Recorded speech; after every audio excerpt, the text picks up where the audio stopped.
Welcome to Brown Rappers Network. That's all. Cool.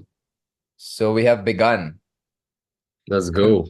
Kabir Hiranandani, aka Kabir. Like, how do you want people to kind of say your artist name? How do you say it? Is it just Kabir or is it I KB or what? do it a lot. Like one of my friends sees me, he does call me Kabir, but the idea is to still call it Kabir, like because the letter K still has like a K sound. Right. And I went for that is because I initially thought my name was more unique than it is because I thought, oh, there's probably not going to be a lot of Kabirs on Spotify, but I was humbled Mhm. pretty fast. So when I went on Spotify, I checked, there was way too many Kabirs and I didn't want to get lost in the mix. So it took me a while. Honestly, I released my music way later than I should have just for that reason because I couldn't find like how I wanted to put my name out. But yeah, we settled on Kabir because I was just like, oh, it still sounds like my name, I guess. And then it is my name, and it's not like a moniker or like a stage name. Like I didn't want that. Yeah. And it is quite subtle. It's chill. It's not um unknown per se. You can still feel like sort of close to the artist because the name is kind of familiar. But you said we. So who's we? Who do you consult when you decide on your My clo- artistic yeah, stuff? my closest friends, like there's a few of them that they listen to like everything when it's done, or before it's done. Like I have a few friends that whose judgment I like really trust, and I know they'll like look out for me, and I know that they'll be honest with me. Yeah. I know they won't like spare my feelings just to spare my feelings. They'll give it to me straight. And so yeah, there's a few of my friends that I run everything by before I like upload it or like I make any big decision like that, like any artwork and stuff like that. So yeah, it's a few of my very close friends. Yeah, that's super important. I've learned that in the music making process as well, that um you need to show it. You need to have a group of people, even if it's like three, four, five people, that you can kind of get a survey from Yeah, to get the best output that you can get. Do you believe in that, or do you think like showing it to too many people, or like in music specifically, like showing your music to too many people can be disadvantageous to the product that you want to create? I actually think it's a bit of both. I think you need a few friends. I'm so sorry, my dog just wants to leave the room. She started barking at me. Yeah, One. yeah, no problem.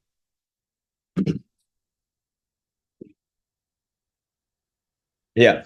So I actually do think that it's a mix of both. I do think that you should show a few people that you trust, but these people should be people who, won't kiss your ass just because they're your friends and they don't want to hurt your feelings. And they should be people who should be able to tell you that, hey, this is not the best move or this kind of sucks. But that being said, I feel like if you show to too many people and you hear too many voices, it shouldn't come in the way of you as an artist just putting out what you like. Because I think at the end of the day, what's most important is that you like what you're putting out. And even if those close friends don't like it, it's good to know that. But if you still believe in it, you should still put it out. That's Yeah, just absolutely. And what's your take on this? Um, there are like these music memes, like producer memes that like, the producer sitting late night trying to correct these small little things that actually the listener is not going to end up noticing and shit like that. What's your take on that? Because being a musician myself, like I'll have the product, and then even after like I've heard it once the couple of days ago, and I'm like, oh my God, this is like the most perfect mix and the most perfect thing I could hear. Couple days later, I'll be like, no, bro, the bass is lacking, or like this is lacking. Like I need to adjust it just a little bit, like little tiny changes. like And one. yeah, exactly. Like little, just very minute changes. What is your take on this? Do you think that as someone who is an artist, like who has trained ears, like you should trust that judgment, know that these little changes affect me, so it's important to change? Or do you think like, bro, get your shit out there, forget about these like little minute things, just get your shit out there and see what the response is first? Again, again like it's the same. I get both sides because I produce also, right? I produced myself and I produce a lot of other people. And when it's someone else's song and they're like, "Oh, it's like I need point 0.5 dB," and I was like, man, nobody gives a shit about point 0.5 dB on Yeah, mini guitar arpeggio somewhere way in the back. Like it's not, nobody cares about that. But yeah. my song and like my very close friend Dishan who mixes stuff, and I'll give him my song to mix and everything, and it comes back, and I'll be like, man, I wish like this could just go like 0.5 dB up, just so that I know. And sometimes I'll even tell him, I'll tell him to turn things up, and he'll be like, I don't think it needs to be turned up. I'll just be like, bro, turn it up by like 0.1 dB so that I Yeah, know. When so exa it feels better. It's exactly. logical. When it's your song, we tend to take things so personally because we're like, oh my God, like if that musician or this person hears that, they'll think I suck. But then you realize Exactly. care about nobody's listening to it that closely. Yeah. And I it took me a lot of practice, and I'm still like getting there to be like okay with some things, because even on my latest song, Better Off, there was one backing vocal that I, even after the master, I was like, man, I wish I turned that down by 1 dB. Mm, Just learn to live with it because nobody cared. It's not like anyone was like, oh my God, what an unprofessional guy. I can't believe his yeah. vocal up by 1 dB or something. Yeah. But now that you mentioned it, I might notice it, man. Damn. I'm a very, uh, I've noticed like a lot of things like it depends on different people, like even people who are in the music industry, not everyone is as equally sensitive to each sound, right? So I guess it really depends on how your brain wiring is, like what you're more sensitive to. Because I've noticed a lot of times I'm hearing something, and when I tell someone to just really focus and listen, they can hear it. But most of the time they're not able to hear the things that I'm Yeah. hearing. So yeah.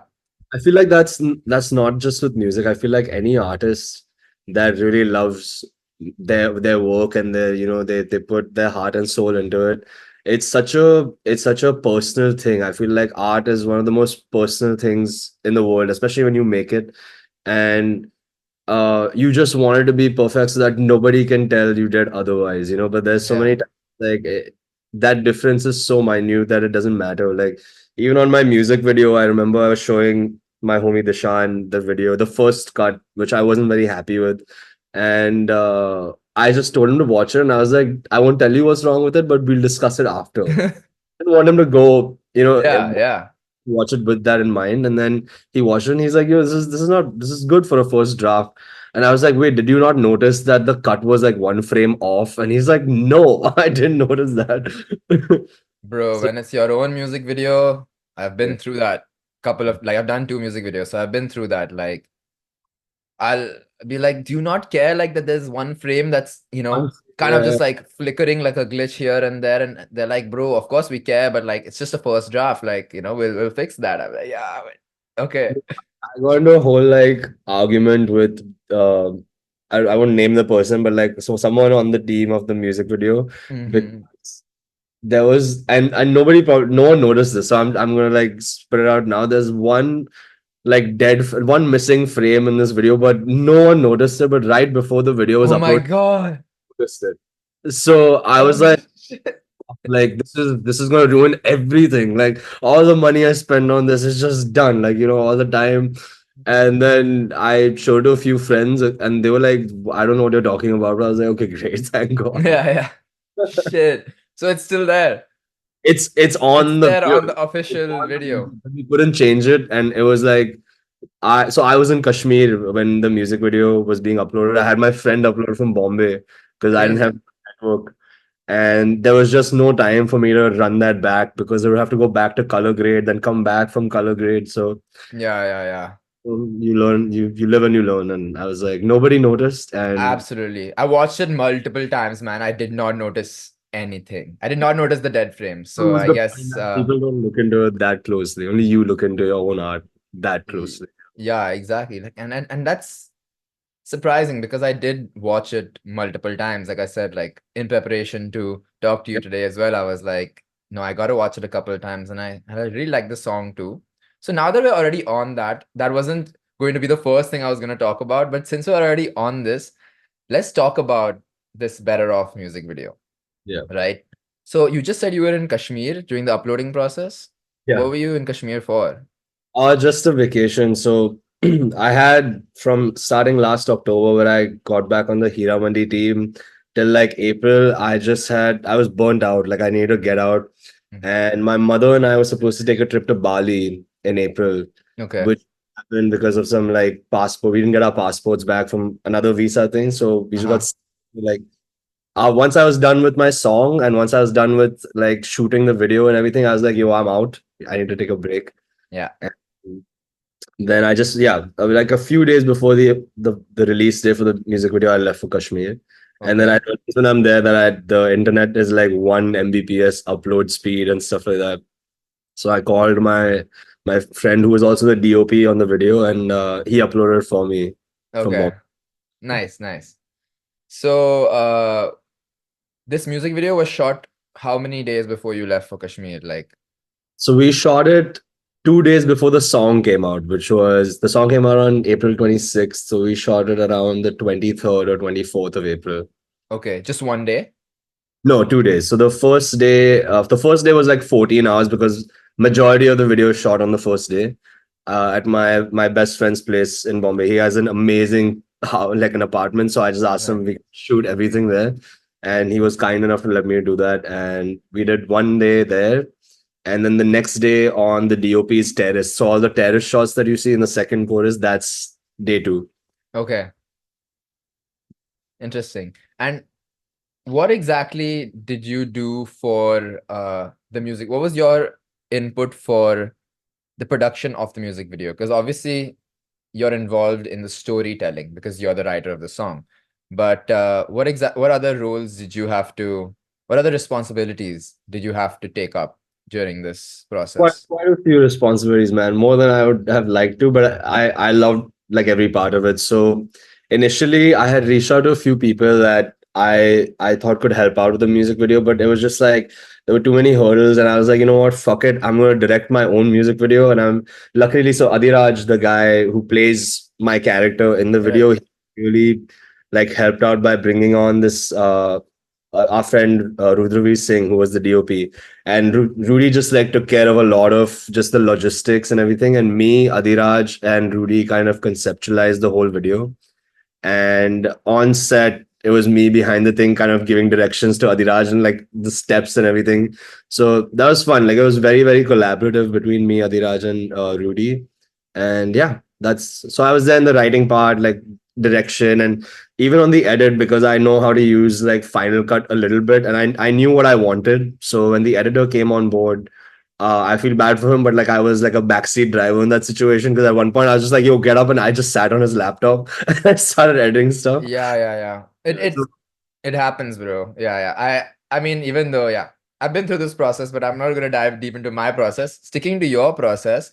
So the direction, how did you find the direction for the music video? Like, because I know trying to direct my own music videos, even though I had directors, it's like you have to kind of do a little bit of directing, but it's not as simple as I would have thought it would have been. Like there's a way to bring energy into into the actors in front of the camera, right? So like, were you able to like kind of connect with your actor with Adiraj and be like kind of get him the energy that he needed? Because he did seem like he performed really well. So that does show a lot of credit to your ability to direct him in Oh, that way as honestly, it well. wasn't just me directing, like it was all three of us kind of just, uh, pulling it off together. And that's the best part because I've known Adiraj for a few months now and we've worked on a few projects before this.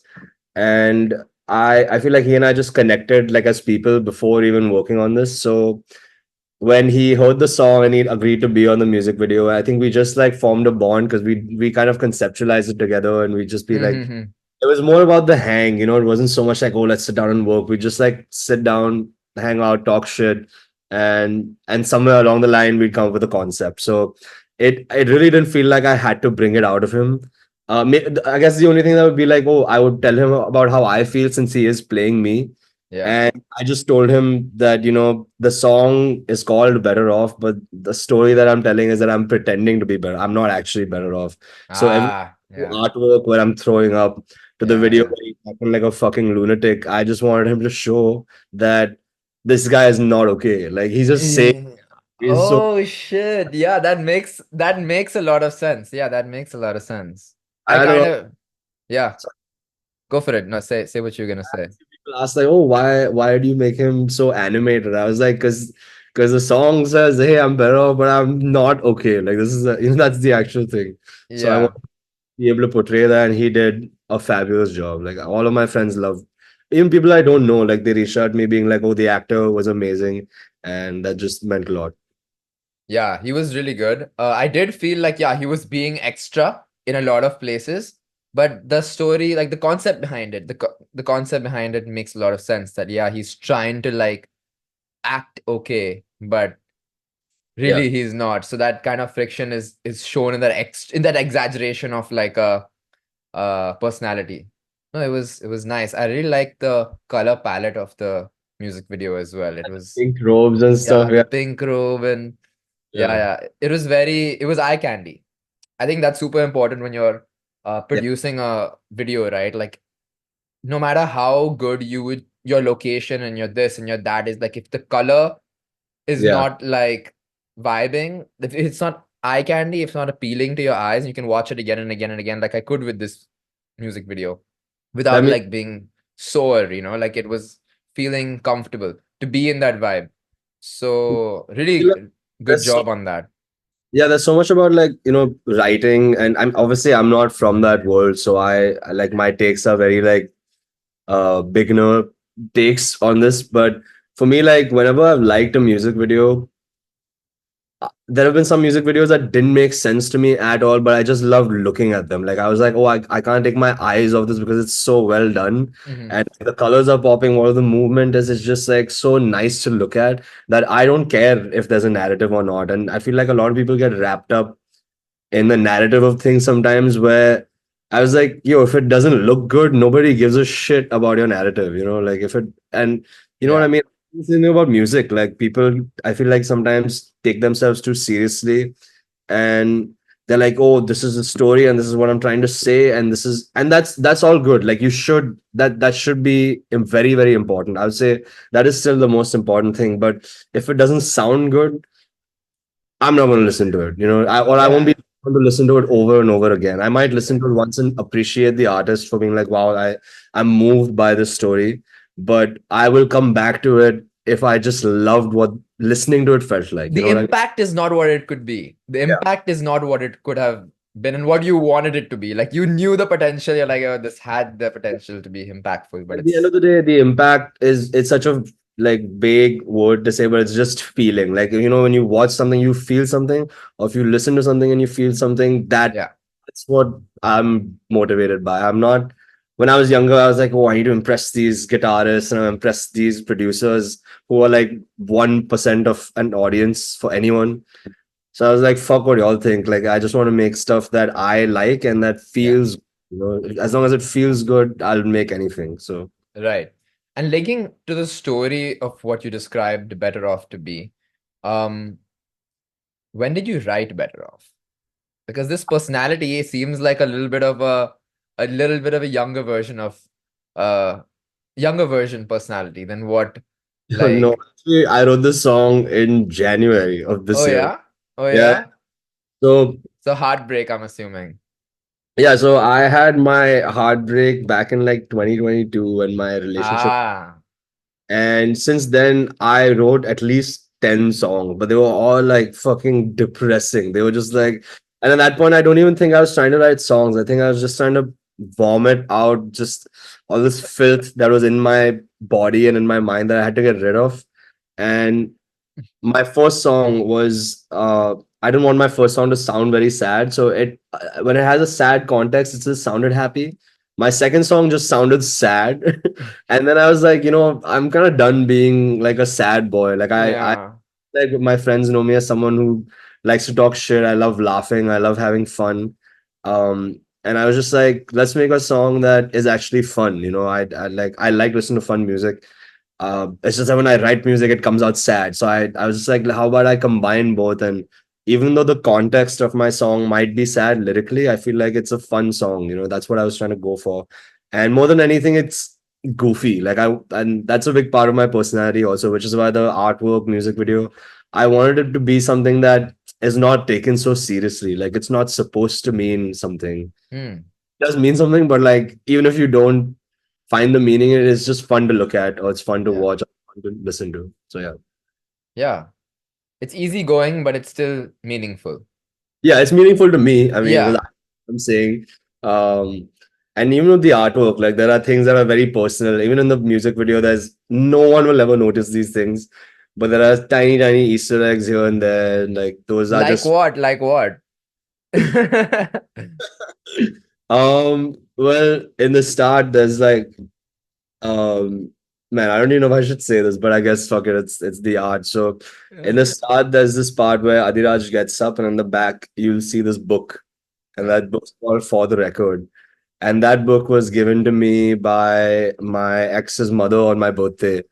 And it was a book that I really liked. I never read it when she and I were together, but once we broke up and I was missing her, I just read it and I was like, oh, this is such an amazing book. I don't know why I didn't read it.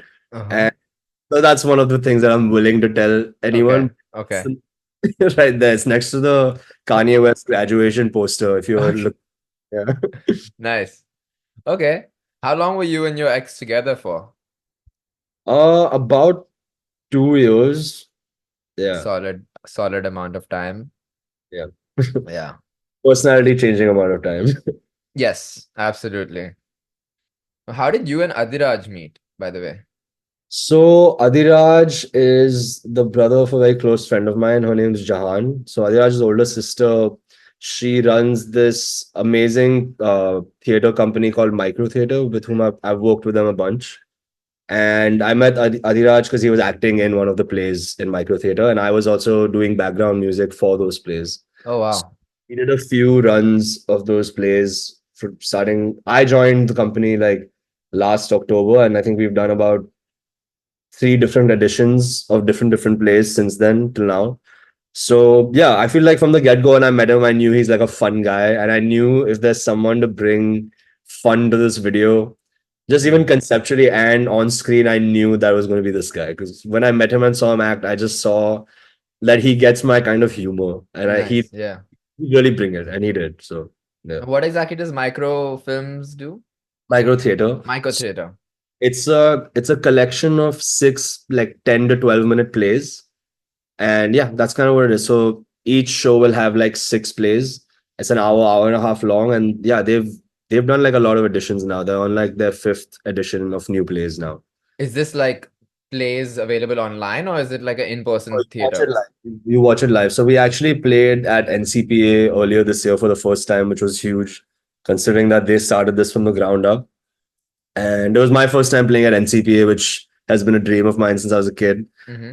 So yeah, it's really nice. It's a nice bunch of people, and also for me, being someone who also works in background score, like I wanted to connect with more people in the film side of the industry and just meet people that aren't musicians, because I feel like when you're surrounded by too many people who do the same thing as you, like I feel like there's a cap to where you grow as a person. With music, you might grow infinitely if you hang out with people that you know. But when I met actors, I initially like I always had this thing, and I might get grilled for saying this, but like when I met actors the first time, I was like, man, I find actors a little like annoying sometimes, you know? Like I feel like they might be too full of themselves, but I was completely wrong about that, because when I met these people, I feel like they know how to have more fun than musicians do, because they're more out there. They're more They're like forced to be out there, man.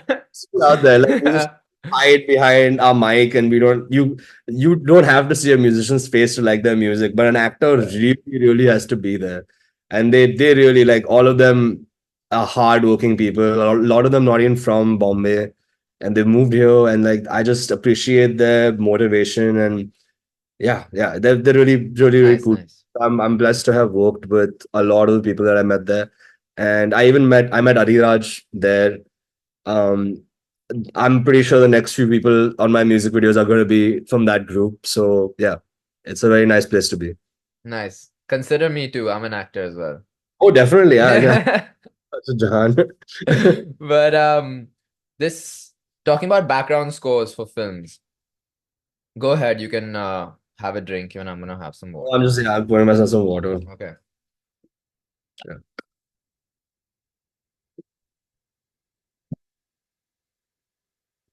Talking about background scores for films, the opportunity that you recently got.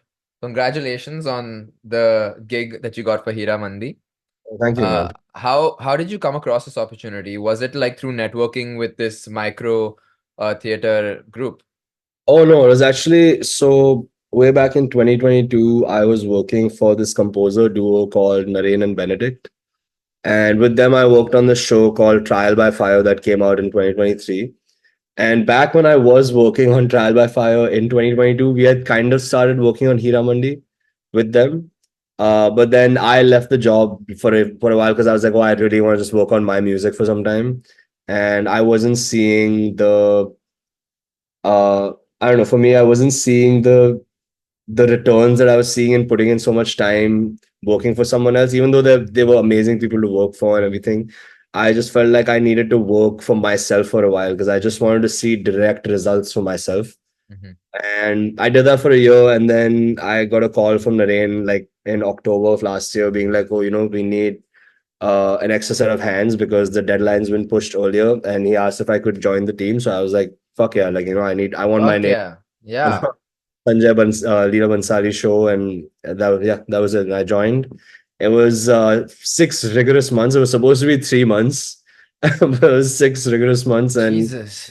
yeah, honestly, like it wasn't that tough on me because I kind of got a deal in where I was doing it part time because I was just like I as much as I love background score, I really need to focus on my own songs. So I did it part time, but it just took like twice as much as time as it was supposed to, which was a little tough. And that's honestly working on other stuff. It just got me burnt out by April, which is why I left for Kashmir for a trip after it was all done. So what's your responsibility when for this job? What was your responsibility? Like mixing or No, it uh was more production and production? Okay. arranging. Yeah, on this one. Production and arranging, okay. On a specific part of the film or like look I mean the show, it's a show, right? This is So on a particular episode or like I worked on the whole show. okay. So the thing is how it is, like suppose I would take a scene, I'd work on it, someone else would work on it after that, and it was super collaborative, and then it would go back to SLB for some feedback or come back with a lot of feedback. So then someone else would take. So like over the course of 6 months, we all worked on like the same parts multiple times, Oh and wow. it just kept being circled around. Just that's how it worked. And like this production process of yours for Heeramandi, what was it like? Like you're finding particular sounds in your sample packs, or like have they given you like a pack to work with, or what It was was a bit of both. So they okay? because I rejoined like a year later, and they had like kind of come up with themes already. Like Naren and Benedict come up with the themes, and then we kind of just arrange them differently, or we come up with a different version of that theme. So yeah, initially they did have some sounds that were in the palette, so we couldn't Mm, stray too far away from that palette. Like because it's Heeramandi, it's a period show. It's set like in pre-independence India, sorry, Lahore. And so, of course, that has a particular sound. So I can't like rip out an electric guitar and shred some solos on top of that, some stuff. It had to be very orchestral. We even use a lot of Middle Eastern instruments like an oud and stuff to kind of get that vibe. So yeah, we did have a palette that we were introduced to, and they gave us the sample instruments to like use these libraries for this sound. But I mean, we were always encouraged to try to push the envelope a little. It's just that when people have heard this palette for so long, it's hard to kind of push away from that, and then it doesn't suit the film at all. mhm. So we were creative in that when we got a theme and we had to make a new version of it, suppose it was like a soft theme and it had to be a more aggressive version, then we could like fuck around and like Mm, use instruments to get the same result. But yeah, they gave us a palette that we should work around, definitely. mm. Were you able to be like experimental in the way like you said you could try different instruments? What kind of instruments do you feel most comfortable like producing with? To be honest, I don't see it as like, oh, I'm comfortable with these instruments producing, because to me like a sound is a sound. So if I like the sound of something, I'm gonna try to add it to my song. And Yeah. uh, I mean, the one thing is like in college, I learned how to work with different sets of instruments, right? So I learned how to work with every instrument in an orchestra. I learned jazz big band. So it kind of gave me an idea about what instrument groups sound good where. So like, Mm. where would I use woodwinds instead of brass? Where would I use brass instead of strings? Where would I use pizzicato strings instead of legato? Like, it's just making decisions like that based off feel and having the vision to be like, oh, what will that sound like before I even play it? Hmm. Yeah, my creative process is more like, oh, I hope I know all these sounds, and if I like that sound, I'll try to use it. But definitely don't feel like, oh, I'm more comfortable working with some than the other. Okay. But there must be like a particular instrument, like, um, let's just say between the two, a piano and a guitar, which one are you most like in flow with, like in a flow state with? You know, when you're Oh, coming up with stuff. Yeah. I guess because like I am a guitarist by nature, like Okay. my primary instrument is guitar, so I would feel more in the zone if I play guitar because All right. have to think too much when I play. So when I'm playing guitar, it's not my brain isn't like, oh, play this and then my hand plays that. It's just happening. It's It's just just like, happening. yeah, like I can hear what I want to play in my head and then I Exact. can play Just it. play it. Yeah. There's no like, oh, that's a C sharp and this is a, there's no like thought process. Whereas on a piano, it's like, oh, my fingers, my dexterity isn't as great on keys. Yeah. But with guitar, it's more like, oh, if I can hear it, I can probably play it. So Yeah. Yeah. I'm And that's definitely playing guitar. Yeah. yeah, and that's different for different people. Some people are more comfortable on the piano, like they can't get around with the guitar at all, or like seem to be in that flow state of composing on the fly, like a freestyle kind Yeah. of thing. So Honestly, I played piano. Like guitar is a fucking stupid instrument in some ways, but it just sounds dope and it looks like, it just looks fucking sick to it play. looks fucking sick. Yeah, it looks fucking sick. No piano players ever gonna make like kind of those expressions and shit because they can't. Like they have to sit down or stand up. But You like know what? you can like play it with your teeth, you can swing it around. I don't do those things, but like it just looks cool. You know what that reminds me about? I recently saw a post of yours on Instagram, I think, or like somewhere on your story. You posted something like I started playing the guitar because someone said it was cool, and I never looked back. What Yeah. what was that quote exactly? Oh, I said I did like an ask me anything because I was at the airport and my flight got delayed. And one of Yeah. my asked me, I think she said, when did you first realize you wanted music to be your career? And I just said, oh, when I was 12, my sister told me that girls like guys who play guitar. So like obviously I never looked back since. I was just like, guitar's the way, let's go. Yeah, yeah, for sure. I tried playing, but like for some reason I could never really hold down an instrument. I've been a writer, natural, like writing has come very naturally to me, whether it was writing for other people, writing for a show, writing for my own music. Writing's been natural, but instruments have been a task, and I think feel like that's like super detrimental to my growth as an artist. I don't know how to produce or play an instrument. I'm just writing, and I feel like, composing. yeah, I feel like you don't, especially in today's world where making music is so accessible to people who've never played an instrument. I feel like you don't have to get wrapped up in the whole like, oh, I don't play an instrument. I feel like, yeah, of course it helps infinitely to like, it's so helpful to know how to play, or just to have a sense of music theory and just your ears being trained. I would say ears being trained even more than music theory, that if you have the taste and if you have the ears for it, you can find someone to play the things, or you can find samples or a producer to help chop those samples to make it what you want it to be. You know what I mean? Because like there's so many, like take rap. Like I feel like Kendrick Lamar, like one of my I don't listen to too much rap, but I love the fuck out of Kendrick Lamar, and I'm pretty sure he doesn't play an instrument, but like his taste in samples and the choice of instruments that he picks in samples is so elite that it just sounds amazing. Hmm. Interesting. You say you don't listen to rap much. We are on the Brown Rappers Network, so I know. No, it's not that no, I don't. but I the rappers I listen to a lot, okay. but I usually find rap through my friends and then I'll dive into them. Like I love Kendrick. I love Kendrick and Kanye, like my two favorites of all time. I know like most of their songs. Oh yeah. And yeah, when I've had like obsessive periods of listening to both of them. But other than that, I feel like it's usually like my friend Dishan who'll show me like something, and sometimes he'd go too far. And I was like, yo, I can't listen to this. But then I'll always find something that I do like. Like I'll either find a sample that I like or a beat that I like. And Right. then I'll go and like look into who this artist is. But like I am pretty hard to convince sometimes. But I do love the art form. It's just that I don't find it easy to listen to all rappers, you know. I felt exactly what you were trying to say when you're like, your friend takes it too far sometimes, and you're like, oh, I can't listen to that. That happens with me, with some of my friends as well, who listen to like, let's give an example of like Cardi, right? Like Playboy Cardi, or like people who are on that kind of like, I uh, actually like him. you do? Okay. No, a lot of people do. He's very, very popular. And he does have a couple of really good tracks. A couple, like maybe one or two. But some people are like crazy fans of him. Yeah. My friend, the same.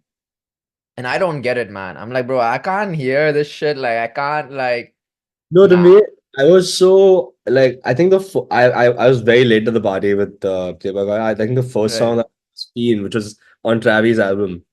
So when I heard that, again, Dishan showed me this, and I was just like, how is this a fucking thing? Like, how is this?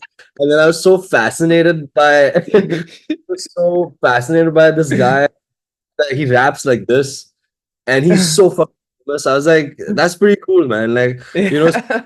me like if even if I maybe don't care about the voice like rappers have different voices, but like the voice that they have or like the what they're talking about, I feel like if they have enough character, I'm convinced. So like Yeah. He has character, like overflowing character.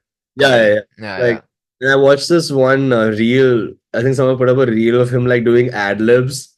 Have you seen that one? Yeah. Yeah. I have. I have. Funny, man. I couldn't believe it. I was like, what the fuck is What the this? fuck? Like, how? Yeah, yeah, I yeah. first heard of him on, like, I think I first heard him sing on Kanye's album, Donda, when he was in Off the Grid.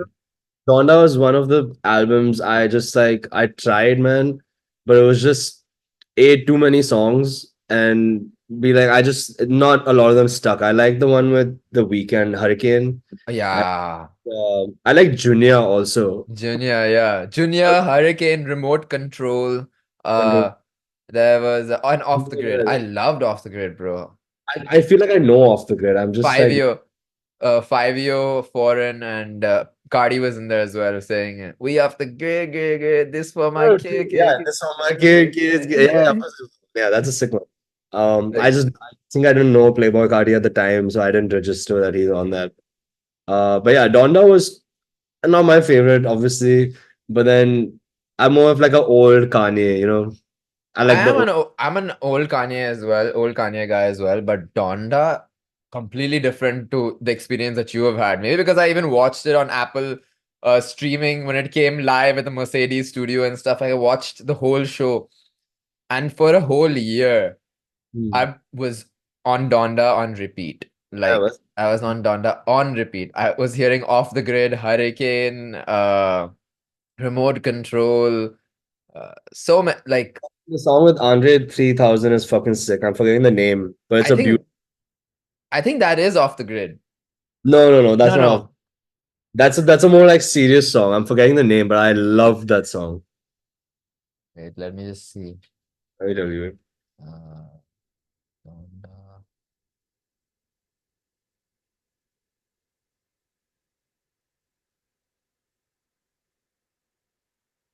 I've been trying to get Kanye's attention for a while, man. I hope this podcast gets his attention. We're diving diving a little bit deep into his album. Remote Control, Moon.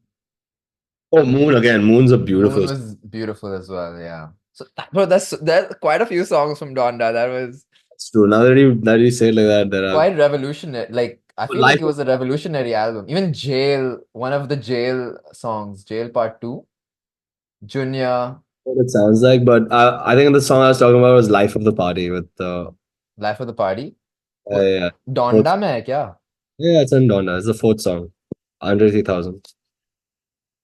There's Donda Chant, Jail, God Breathe. See, Jail, God Breathe, Off the Grid, Hurricane, Praise God, Jonah. Jonah was also so good. Okay, okay. It's like Wait, what are 7 you? songs. Where are you looking at this? Because Jonah is like 24 on Spotify. Like, I'm on Spotify. oh, I think I was looking at the deluxe version. So the deluxe Uh, version has Life of the Party on it. I think you're looking at the normal one. normal version, yeah. I can name. Okay, so in this album, there are 1, 2, 3, 4, 5, 6, 7, 8, 9, 10, 11, 12. There are 12 songs that I think are really good. So I really love the album. But I think you should go back and listen to it. Once it becomes an old Kanye song, I'm sure you'll go back. Old Kanye album, I'm sure you'll go back. I mean, when the album first came out, I was very excited to listen to it. I remember I was driving back from Pune, which is a 4 hour drive. So I was like, obviously, I can fit the whole album on Mhm. this.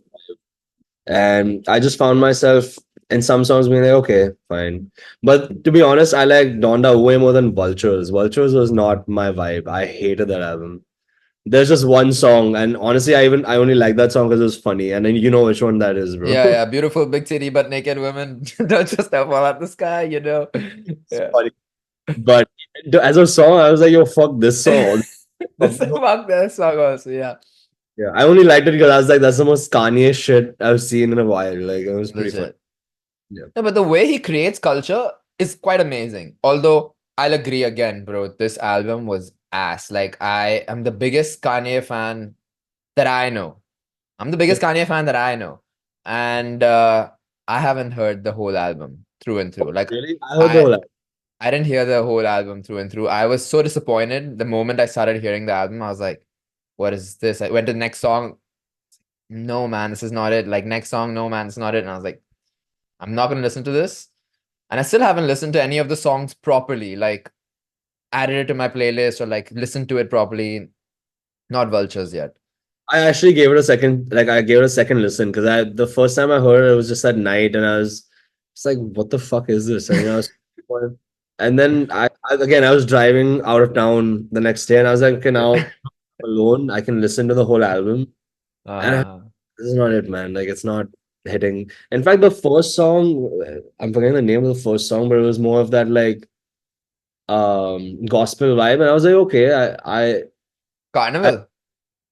I think it's called Carnival. I don't know. I don't even know if Carnival's that beautiful big titty butt naked women thing. Oh, that one is bro, I forgot. I think I think that's Back to Me. Okay. I don't know though. Yeah. Uh the first song, I think that was yeah, it says stars here, but I don't know. I thought it was okay. I was like, okay, this not doesn't sound bad. But then everything after that was just like bad. Stars. Yeah, yeah.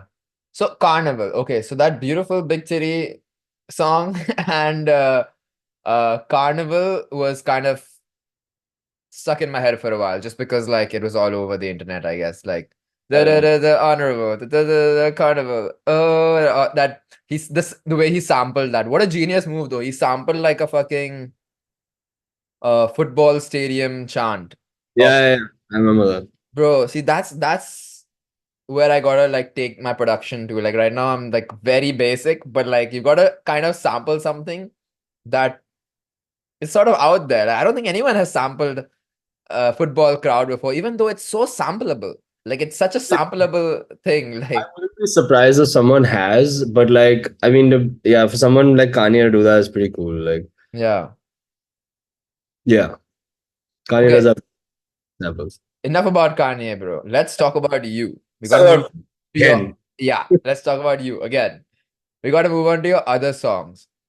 Because they have been doing quite well. According to Spotify, like you've got gained like what 25K. Let me just double check that.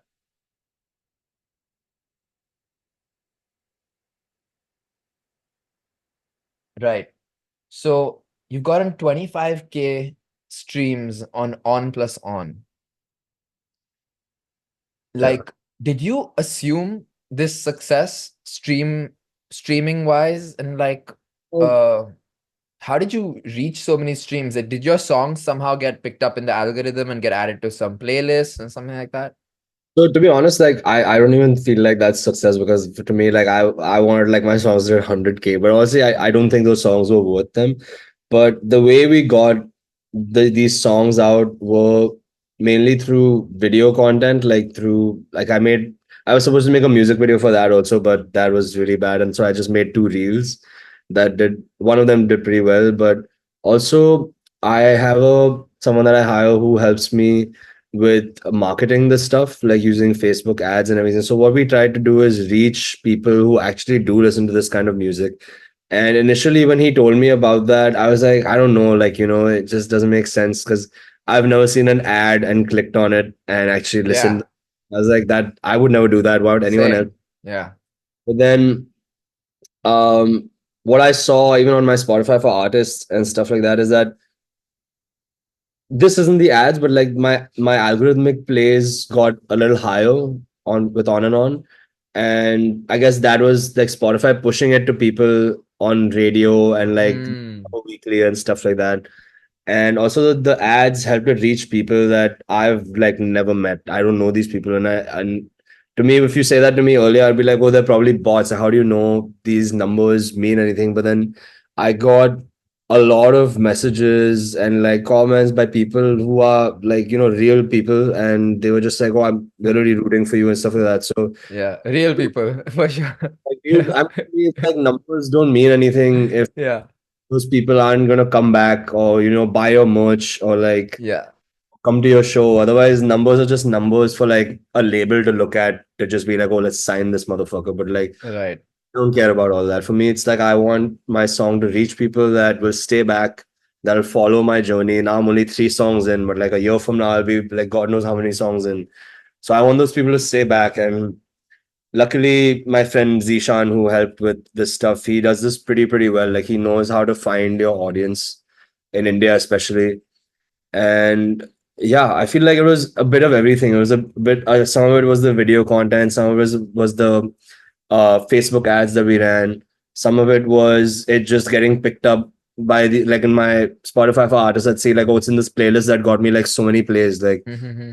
these are like real people making these playlists. So it was a bit of everything that kind of made it reach this. I mean, took the sound where it is at 25K. And I mean, yeah, man, you just gotta keep doing that. And what I Is realized is the more songs, like when Better Off came out, the plays for like my ad campaigns for my first 2 songs ended a long time ago. right. It saw a sudden spike in plays when my new song came out. In fact, on I remember on like a week in, I was getting more plays on my older songs than on my new song, and I was like, "How the fuck is that happening?" So I don't know. It's I'm still figuring it out because I'm only 3 songs in. But these are just some of the tools that we use to get it out there. Yeah, you've got 5,000 monthly listeners, man. 5,500 monthly listeners. That's no Yeah. joke. I think that Like, also I've noticed when a song comes out, there's a jump and then it'll come down a month later. And then those are the people that really stay back. I'll tell you this, and you should feel good about this, but that's not true for everybody. Like, that jump is not significant. Like, I noticed your Spotify was on like 2,000 monthly listeners when I was researching you for our show. And then suddenly you got a spike of that's an increase of pretty much 100%, right? Like you were on 2,000 monthly listeners, you got 100% spike on your latest song. That gives some credit to the production, to the song itself, because I released a song like very recently and I got like 20, 30 streams, right? Like even though I have 200 and something monthly listeners, so that's not even though I have such little listeners, I wasn't able to make that jump of 100% spike on a new release that you were able to do with Better Off. So that's super impressive, man. And I think it's also the music video because we didn't see that big a jump before the music video came out. And when the music video came out, we made more video assets for the ads. So that I feel like really helps, because if you have good video content, people might just look into you. It's not like I don't really have a lot of followers on Instagram or anything, but Mhm.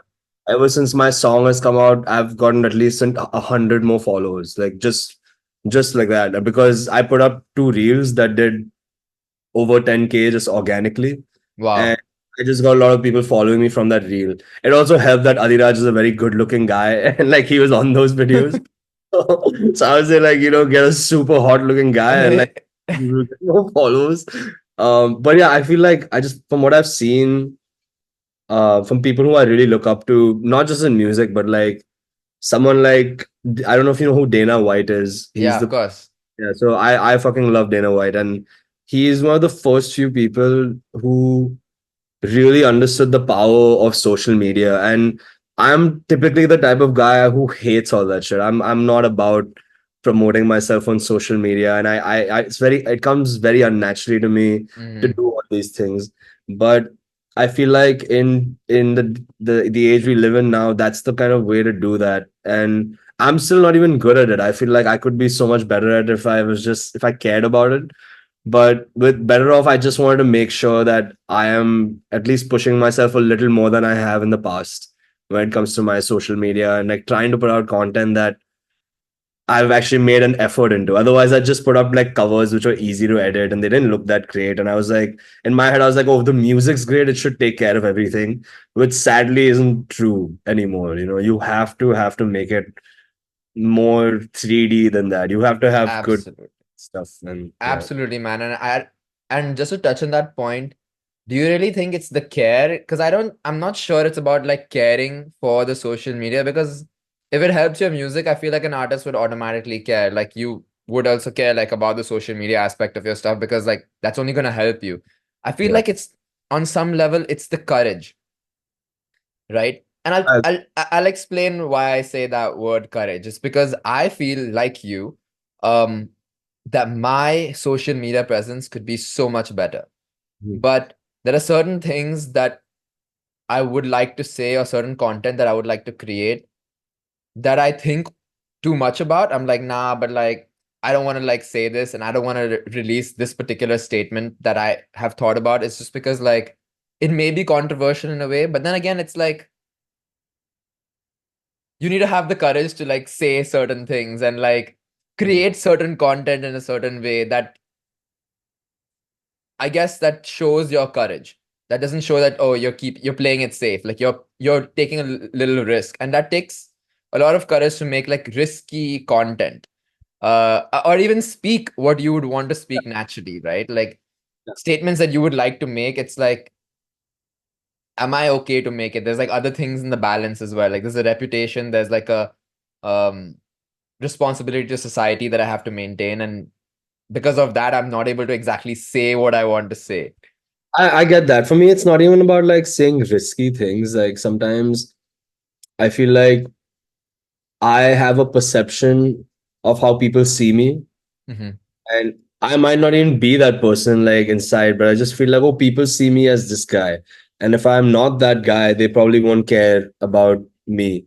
And I've just come to realize, like, just like our music, when we look into it too close, I don't think people are doing that. Like, if you put out Mm, something that's fun to watch and it looks good, I think yeah. people will be down. But when you said courage, I really like related to that because again, I said like social media doesn't come naturally to me to just like promote, especially promoting my shit and being like, hey, listen to my fucking song. Like Yeah, I hate hate everybody, it. Yeah. but you have to do it, and I just feel like a part of me is just scared that hey, even if I do that, even if I send my song out to these people personally and they don't respond or they listen to it and they hate it, then they'll think I'm a loser, like, and Yeah. that's going against my perception of Ma- what for me because I don't think people think I'm a loser, you know. what And then if they don't respond, like with every song, I had to like I wish I could just enjoy release day. yeah. From the second I wake up on release day, I am sending my fucking song to 100, 200 people. Just like, hey, and I will like type out each message. Like, I type Mm, out each message, like, hey, with their name, like, hey, please listen to my song and please share it. Like, even saying please share it is like, it just hurts to say that. And sometimes you'll have people who share it instantly. Sometimes you'll have people who listen to it, won't share it. And then I've just been left on read by so many people. And that's not the mm. best in the world. But then obviously, it's not gonna fucking stop me from sending them another song. I know that process Absolutely, man. I mean, I did that for my first music video. Like my first music video, I sent it to like fucking 200 people personally, and like for some of them, like you said, I had to like edit the message because I would think about like how would this particular person respond to the way that I've written to it. And it's different for different people, right? Like you said, like, oh, I have to write like please share it, or they won't share it, even though this person would definitely share it if I said share it. So Yeah. I have to put share it in that in the comment that okay, share it, like it, share it, this, that. Other people I just have to be just check it out. If I say like share it, this and that, they'll be like, they'll just leave me on red. If I say check it out, they'll be like, yeah, for sure. They'll like the message. They'll maybe watch the video. But if you say share it, they'll be like, yeah, I'll see about it later. Yeah, it's funny. Like So when I first song came out, I was sending it to people, and I was just like, hey, I was like, hey, please check out my song. It'd mean the world if you just listen to my song. mhm. One of my friends, who he's not even a close friend of mine, he's a friend of a friend who I've met a few times, and he was just like, hey man, why the fuck aren't you asking people to share it? Like what? Like why didn't you just say it? Like it doesn't Yeah. hurt to say. You might get left on red, but then more people will share your song. Like, and Yeah. I was like, yeah, it just doesn't feel like me though. Like it doesn't feel like me to be like, hey, share my song, bro. Come Yeah. on. You Yeah. know, but Like, then but it's expected, bro. They should fucking share the song, bro. Like, if I mean, it's you not know, expected. I mean, I've been sent songs sometimes and they were like, hey, please check the song out. And I listened to it and I was like, yeah, but I'm not going to share this because it's not, I wouldn't listen to that. So I completely understand when people don't share your song, even though it really hurts, because you but made it. it's those people who share other songs Yeah, yeah. that don't share your song. You're like, bro, you fucking shared a song on your story, like just because it's the weekend who sang the song, like you can share my shit too. Like, but as an artist, you have a personality and you have your own songs to promote. You can't be sharing other people's songs on your story and like, it kind of it's apart from the persona, the vibes that you're trying to give. Just because you like a certain song, that doesn't mean that your audience is looking to like vibe Yeah. with that song, right? So as an artist, I guess in your personal display, you don't have to show it. But if you're not an artist, if you're just a person like who I don't want Yeah. to say regular person, but you get what I'm saying. Like if you're just a normal person, yeah, a regular person, pretty much. If you're a regular person and you have somewhat like 1,000 followers who are your personal contacts, share it to your story, bro. Like those 1,000 people seeing my song would Yeah. definitely help out. Yeah, I mean, I get both sides, man. I of course, as being the artist, I'm like, man, share the song. Come on, please. yeah, Like, but I also understand when like people don't want to share it. So I don't. I've stopped taking it personally because even if especially if it's someone I know and I know they like me and they care about me, and if they yeah. don't share it, I'm like, it's okay. Like, it's not the worst thing in the world. Of course, it would be nice if you share It's this. okay, but why, bro? Why? What is the reasoning? That's what it boils down to. Like, what is the fucking reason? Like, is there something you're not trying to tell? Like, ठीक है भाई, इसमें like in a music video, भाई कोई दारू P रहा है कि कोई कुछ कर रहा है, मुझे ये दिखाना नहीं है to my Yeah, audience. I have family in this that. But if the video itself is like family friendly, everything's okay about it, there should be no reason for someone or a friend not to share the yeah. song. I feel like you should support your friends and anything. Like, I Yeah. make a point, like even non-musicians, like. I have a lot of friends who have their own ventures and their own stuff going on. And if they ask me to share it, I'm gonna share it. Like there's no way I won't share it. Yeah. If you don't ask me to share it, then I'm like, hey, you didn't ask me to share. Yeah, yeah. Absolutely, absolutely. I get both sides, man. Okay, back to on plus on, or as you mentioned, it's on and on, On and on. right? Yeah. This is what So, okay, you just wrote it like that. What is the reasoning behind the name of the song? Honestly, the on and on came out like when I was not in a good place at all. And I was just I'd really like this beat. It all started with the beat. It usually starts with a nice beat for me. And I was just in my studio and I was jamming out. And when I was listening to that thing on loop, right? You listen to an 8-bar loop Where did you constantly. get the beat from? Like type beats or what? Oh no, I got the beat from it's a Kalen Ellis beat. Okay. He's a guy who has stuff on Splice, which is where I use a lot of like one shots and stuff from Splice because I just like a lot of them. And I just edited the beat to make it fit my song. And then I started playing the chords, and you know how it usually goes. And when I was playing it, I was like trying to come up with a melody. And sometimes when I'm not able to come up with a melody singing it, I'll just like play keys, or I'll play the Mm. guitar to come up with a melody. And I was on a synth at this time, and I came up with the. I was just like playing on a monophonic synth, and for me, like maybe you might feel the same. Like when I'm writing a melody, especially if I'm singing it, I'm already like I already have like sounds or phonetics that I'm singing with that melody. It might not be full words or might be gibberish, but I know like the vowels that I'm ending phrases on, or like the vowels that are in the middle. And but this was just like on and on. I just kept going on and on. It just kept going on and on. And it was more about like me telling my ex that, like I can't see you keep moving on. Like you just keep moving on and on and on and on, and I'm just stuck there. Ah, Yeah, that's where it came from, basically. okay. It seems, is this the same X that you wrote Better Off for? Next question, man. Let's move on. Okay. Okay. Do you have any visuals for On and On? Right. So we did actually, my very, very close friend, Gia, who is an amazing performance artist, who actually shot the cover of my first song. So I had planned for her again to play me in like this very cool movement type thing, where I had got on this director whose edits I really loved. I loved this guy's edits, and I'm not going to name who that is, but when he came on board and we shot everything, I thought it was fine because I just trusted him to like shoot the things that I wanted. But when he sent me the music video, I was like, man, this is just trash. Like I did not see an effort coming from him. So I never spoke to him after that. I was just like, I'm just gonna edit reels myself. So I made 2 reels out of that. And yeah, unfortunately we couldn't put out a music video for that, but we put out 2 reels. Hmm. And then after that, that's why with Better Off, I was like, man, honestly, I'll just do it myself. Like I'll just rather be the control freak that I am Hmm. and make every decision myself, of course, with the help of my friends. But yeah, it just Yeah, felt like I could do it. It was stressful also, but not as stressful as the On and On one. That was like a shit show. right. So That's unfortunate. But at least you got something for your other, like your second song, or like another song out of the 3 songs you have out. Something to Lose, right? Something to Lose also has, well, I think it's your most streamed song on Spotify. Something to Lose is your most streamed song.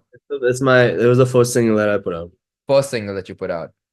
Yeah. And was this about an ex Yes. again? Okay, yes. Just yes. This is about yes. All right. This So is- all about yes. Cool. But you have a really great visualizer for this. I also took a look at it personally. yeah. JZB Productions, if I'm not wrong, right? Yeah, JZB Productions. Who is JZB Productions, and how did you come across their So J work? Productions is run by a very good friend of mine. Her name's Jasmine Singh. Okay. And I met her in school actually. Like I've known her for a very, very long time. And we weren't like super close friends or anything in school. We were like friends, but like I never hung out with her and stuff. And I remember when I was making On and On, sorry, when I was making Something to Lose, I knew that I wanted an animated video. I something about the song and the way it sounds, it was very like cute and cartoony to me. So I reached out to Jasmine because she was doing some very cool work. She worked on the show called Jubilee and stuff, and she has a very cool body of work. And I asked her if she'd be down to direct my video. So when she came over, we were just like jamming out and thinking, what could we do? But then I was just like, I really, really want an animated video for this. And I knew that would cost a lot, but I just needed an animated one. Man, I'm so sorry. My dog just wants to go out again. She's Yeah, like, yeah. yes, second. It's chill. It's chill. Yeah. So you were telling me JZB Productions, Jasmine. Yeah. So Jasmine is someone I met in school, and like I said, she had a very great body of work, and I trusted her judgment to, enough to like be like, hey, can you direct my music video? and then she found two really talented animators, and from their first like look of what they showed me and they drew me and stuff, I was like, wow, this is pretty sick.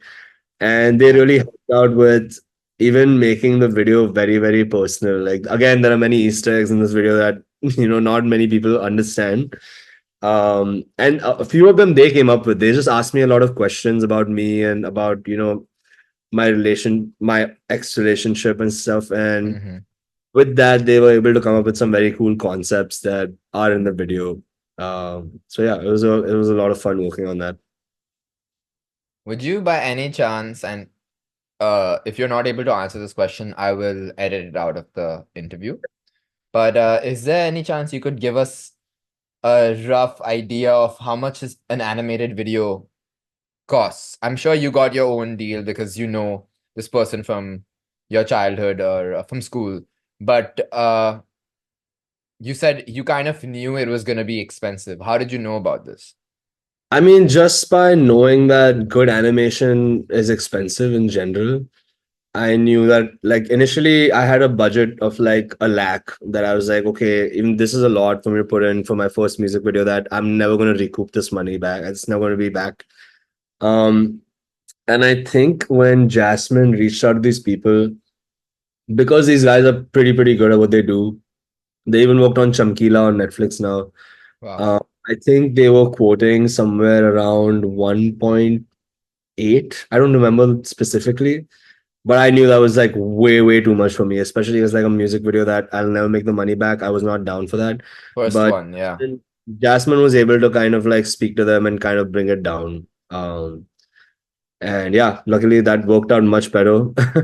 Crazy. Like it's so well made. It's so well made. I They would really, I would recommend everyone to go and give it a watch because yeah. it's a vibe. It's made so Anshi and well. Sumit are the animators' names. I can share you the Yeah, information. Okay. yeah. We'll share their handles here. You can share me the information. I'll put it right here. And then, yeah. Uh when we're talking about this particular thing. But that's amazing, man. And what was your responsibility for this? Obviously, you probably had less This was responsibilities than Better Off, but what did you still have to keep an eye on in regards to the creative process? To be honest, it was more just like the concepts and the things that they were gonna do. Like what am I actually looking at on screen? Like one thing that I don't know if you've noticed in the video, there's a part where the guy gets like punched by a what do you call it? A box. What's the thing called? Like a Pandora's box or Uh-huh, something. uh-huh. Yeah. And when he lands, there was a part where he finds a fire extinguisher and he uses that as like a I don't know what, like a jetpack or some sort. And Uh-huh. I initially it was a fire extinguisher, but I made them turn it into a joint. Like, so you see he's like riding on a joint like a broomstick or something. Uh, Wait, bro. I want to see that now. Now that you're saying that, let me just it's in check the that out. middle of the video somewhere, yeah. And another thing is I just wanted to see my dog in the video. Like I told them it really mean a lot, because my dog was there with me throughout. Just one sec. Exactly. Your dog. Yeah, she's right here. Let me show Yeah. Bring her on the show. Oh, hi, buddy. you. Yeah, Him? She. What's her name? her name is Lilo, like from Lilo and Stitch. Wow, shit. Crazy. Yeah, she's a sweetheart. Hi, Um, Lilo. Welcome it, to the show, Lilo. it's usually me and her in my studio, so I had to make sure that she's there in the video. Yeah. Yeah, I did note this down, like while watching your video. So, you know, the Brown Rappers Network, if you've seen a couple of our posts, we don't do too many posts. Like we post very rarely. It's Mhm. like when we get something that, well, pretty much I'm on the lookout for a lot of things, but I have a few other people. Like I have four other people who are on the board members group of Brown Rappers Network, and they kind of like send music for me to review, and I'll get the music and I'll review it. So even when I saw your music video or like this visualizer, I started writing a review for it. I'm like, this is natural to me. Like I'm a writer, I'll start reviewing it. And I noticed that um the concept was quite clear in terms of like you had someone special who kind of went away, and you imagine them to be a somewhat of a monster, right? For leaving you. Or like, oh no, this person leaves you for a monster. This Yeah. person leaves you for a monster. Someone, Yeah, I don't yeah, know. So that I didn't come up with that, man. Actually, so the animator, when they had worked on it enough, they sat me down. They're like, this gonna happen, and they said that to me, and I was like, yo, I don't know if I can do that. And they were just like, man, it's your art. You can do what you want. And I was like, yeah, fuck yeah, let's do yeah. No, it. because it was super cool, super relatable. I think they understood what the audience feels in this type of relationship. Not that saying, not that I'm generalizing your relationship with your ex, but No, but in terms of heartbreak, right? In terms of the feeling, the essence of what happens after a heartbreak is कि okay, ठीक है, she has moved on to somebody else. वो हो जाता है, ठीक है, but that other person, no matter how good or how bad that person may be, that person that she moves on to seems like a monster. It's like, bro, I'm better than that person in so many ways. So that's what I mean, for me, that's like that. pure emotion. That Yeah. everyone's been in love with someone that went for someone else at some point. Yeah. And no matter how cool you might think the other person is, that other person's still a fucking dick. Like, I hate that guy. And I've Yeah. never even spoken to him. He must be fucking Gandhi on the weekends, or like saving underprivileged kids from, I don't know what he's doing, but like, Yeah. might be the nicest guy, but like in my head, he's still the guy He's, who stole my girl, right? Like, yep. Yep. so yeah, I didn't come up with that actually. In case anyone's watching, I didn't do that, but I did approve it because I just felt like it's my art, like, and that's a decision I've made on every song. I've kept something so personal that like people who don't know me and didn't know like details about my relationship would never be able to tell what that meant. But I just put it in there because I was like, I don't care. Like, because I was always worried that my ex would see the video and she'd be upset or something like that. But then I think from that moment I had that meeting with the animator and Jasmine, where they were like, dude, it's your art. And I was like, yeah, like Yeah. I care. Like this is my life, this is my art, and this is my story. So why should I not say my story the way I like to say it and the way that it's super personal to me, no matter whose feelings it hurts. And Yeah. as long as I'm not disparaging my ex or anything, and I'm not talking shit, and which I didn't do, I would never do that. Yeah. I feel like I have the right to tell my art in the way that I want to express it. Like Yeah. yeah, And it was super, super relatable. It's not like, and it's your story. It's how you ended up seeing things. And yeah, it yeah. wasn't disrespectful at all. It's like a Yeah, very I would natural, never. Yeah, yeah, it it's might be very natural. difficult to her next partner, who I portrayed as a monster, but I'm not really concerned with his feelings.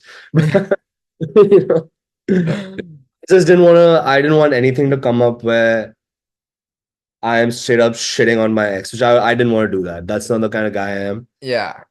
So to me, this felt safe. It felt like I'm expressing my art and I'm putting my story across, and I'm not really shitting on her in any way. Yeah. Yeah. And obviously in this, then the dog comes in later Yeah, as your savior.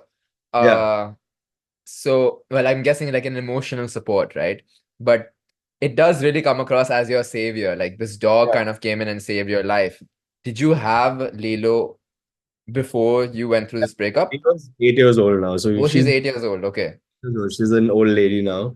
But I mean, for me, so my parents like travel a lot because of work and all, so it's usually me at home at my dog. And there were a lot of times where I would just, I'd smoke a lot of weed and I'd just like be in my studio and it'd just be me and Lilo. And she, of course, can't make music, so she'd just be quietly sleeping. She'd keep looking at me when she wanted attention. Hmm. So it was a very cute feeling. And if you see the end of my video where it pans out to me in my studio, that's exactly how my studio looks. So Wow. yeah, so that was it. It felt very nice and personal, and it felt like, wow, this is meant for me. This video, like, and it also is relatable enough for other people to watch and just be like, I can see what's happening here. Yeah. Yeah.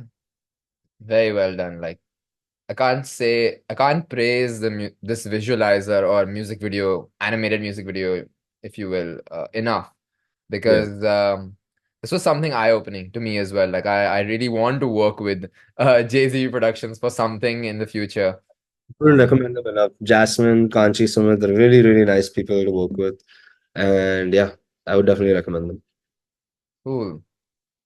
So, oh yeah, uh, I'll definitely edit this in a better way so it seems like we're telling a better story of uh something to lose. But another thing I noticed was your clear, what do you call? Um,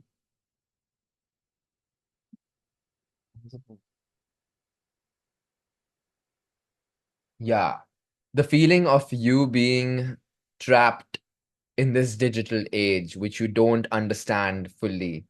Was that a concept that you kind of discussed in the making of this animated music video? I can follow. Can you So like define?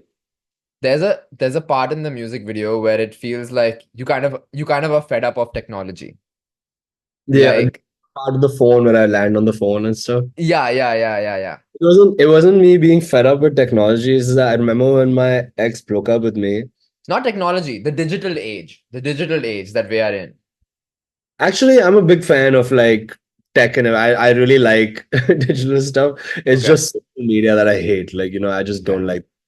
But then again, I'm a student of the game and I'm gonna try getting better at that. But I know that didn't have much to do in the video for sure. Okay.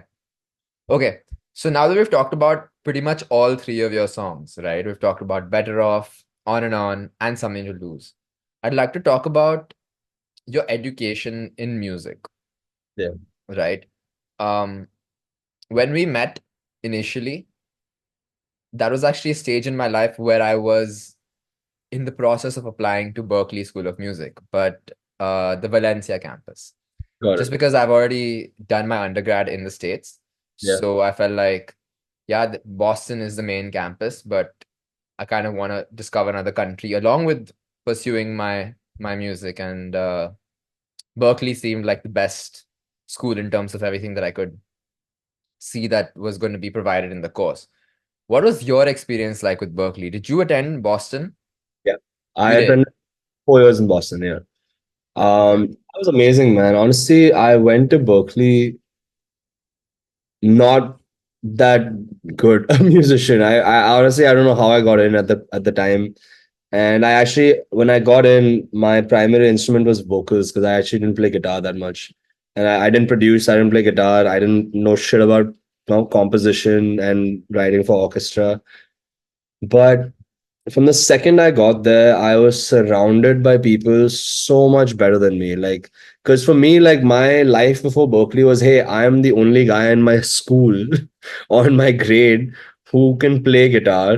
I'm the only guy who can probably sing, and that's a very safe bubble to live in because and then you don't push yourself because you're already the shit. Like I'm happy fucking playing Wonderwall and shit on with my cape on. Yeah, Wonderwall.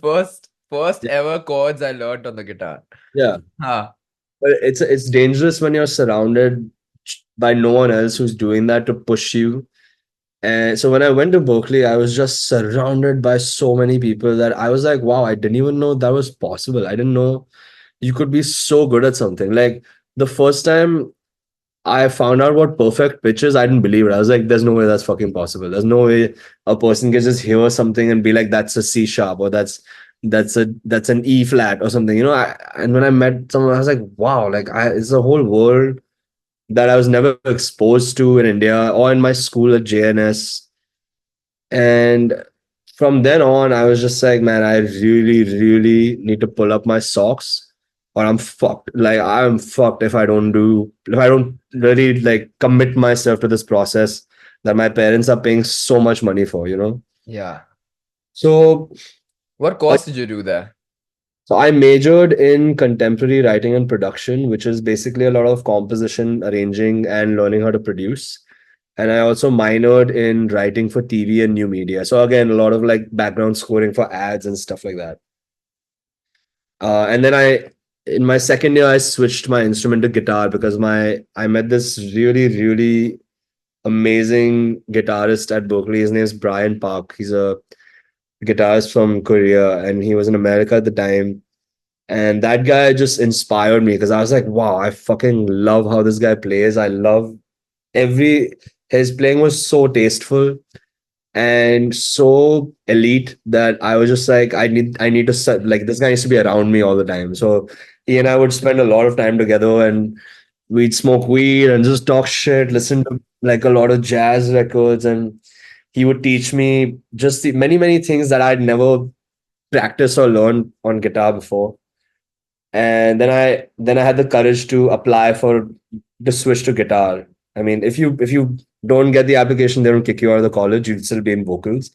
But I applied for guitar and I switched to guitar, and then it was a different that was a different chapter in my life. I feel like because then I started understanding music very differently, and I could hear music differently, and the way I was composing and my musical vocabulary just changed. So yeah, that was kind of a turning point for me when I switched to guitar. Yeah, Yeah. that's awesome. And how are the teachers like at Berklee?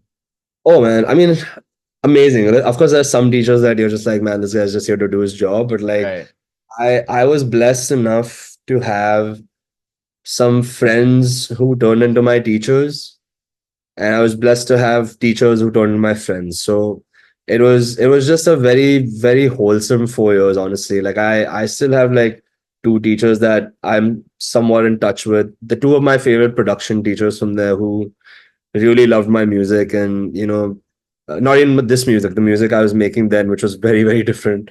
Um, so yeah, man, it was nice. Like they were all.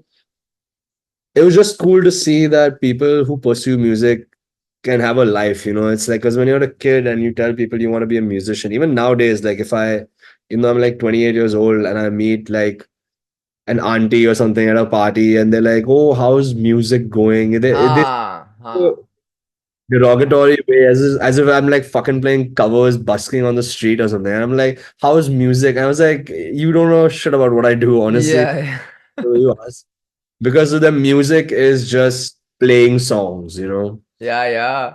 The way they've seen me play songs and I was a kid and I was just playing on my guitar and you know, हाँ. them that's what doing music is. Like, a lot of them. I wouldn't, I मतलब want मजे मजे में करते हैं लोग ऐसे काम के लिए तो मतलब अलग ही बात है yeah, to them it's like, oh my God, like, like हाँ how is music? You are doing music, right? Like, and I yeah just hate the tone of that. And it's just when I went to Berkeley, I was just so glad to see that you can be anything in music. You can be a composer, you can be an engineer. Fuck, you can be like a copyist. Like you can just print scores, and that's a whole job by itself. bro Yeah, bro music is everything सब yeah, कुछ music है like uh even if you talk about a scientific level right like I'll just speak about this briefly but on a scientific level everything is vibrating the theory of string theory right in physics there's something called string theory that pretty much a lot of universities are trying to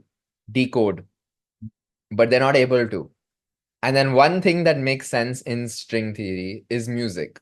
They're able to emit a certain vibration at a certain frequency, at a certain uh, noise level that is able to change the universe faster than they're able to change it with any other way. Like music vibration is the fastest way they're able to manipulate time and space according to string theory. So that is something very interesting. And another thing that I found very interesting is the way that you said some of your teachers turn into friends and some of your friends turn into yeah, teachers. yeah. I really love that. But what made you want to pursue music? I mean, when I was 12, my sister told me, No, no, no. it's That can't be it, bro. That can't be it. not, Because bro. then you would just be like a guitarist on tour. Yeah, wait, Yeah. like But it's a you're a full-blown musician. So I why? put up that story and my mom saw it and she's like, "This isn't true." And I was like, "Yeah, I'm fucking joking, man. What do you think this is true?" No, so, man, my life in music has been like when I was a kid, I remember I was in the first grade, and my dad has been someone who's always loved music. Like he might not like the same kind of music that I do, uh, but like he's just loved music and he loves singing. And he, we have a fucking karaoke set in our place that he uses. And when That I you was probably closed your ears to, and you're like, Dad, shut the probably, fuck I tried to up. be supportive, but I'm like, come on, man, play some new shit. Like, um, no, so for me, it's like, yeah, when I was in the first grade, my dad bought me a keyboard and I would go to like keyboard class and he would Hmm. teach like not what I wish he taught me cooler shit, but I'd play like the Cars tune and like Kal Ho. Kal ho na ho. Ah, You of course, know, of course, always play the Kal Ho Na Ho shit as kids of on course, our of course.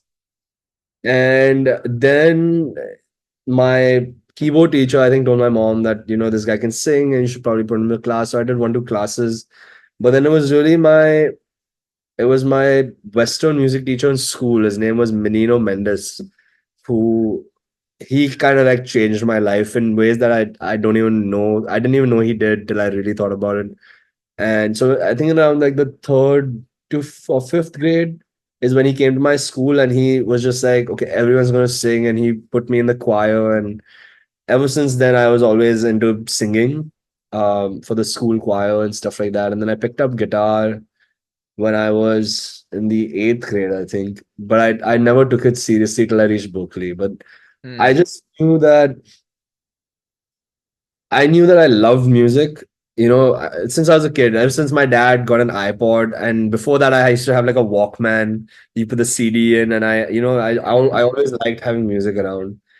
But making it into a full-time job or something was more like when I think in the 10th grade, when me and my best friends, we formed a band.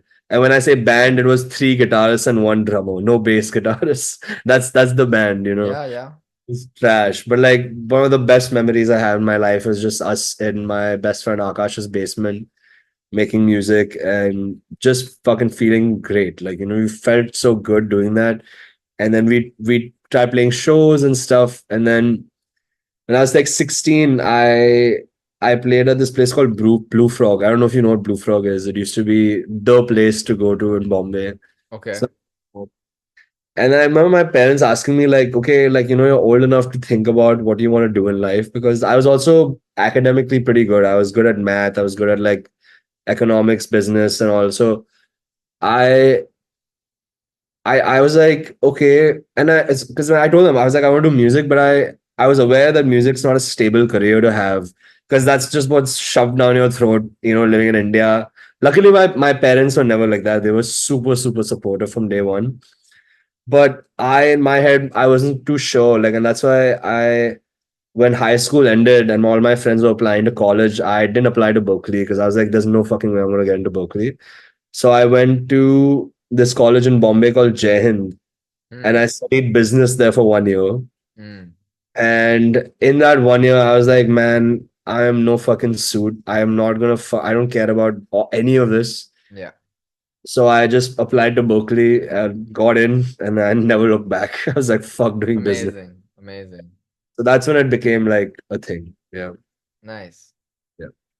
Nice. But something had come to my mind when you were talking about this, and I just can't remember. Hmm. Hmm. Hmm. I get the feeling of trying something different though, because yeah, straight out of college I went for, even though like after I was done with university, like I still took like a route of doing a degree to get an actual job and Mhm. whatever. But right after I came out of college, I was like, okay, I've done my degree, so I might just pursue music for a while. Again, I have the privilege to take my time to like Yeah. pursue music per se, but uh again, what to pursue in music and how to go about it was something that I was not sure uh how I was gonna be able to make a career out of this.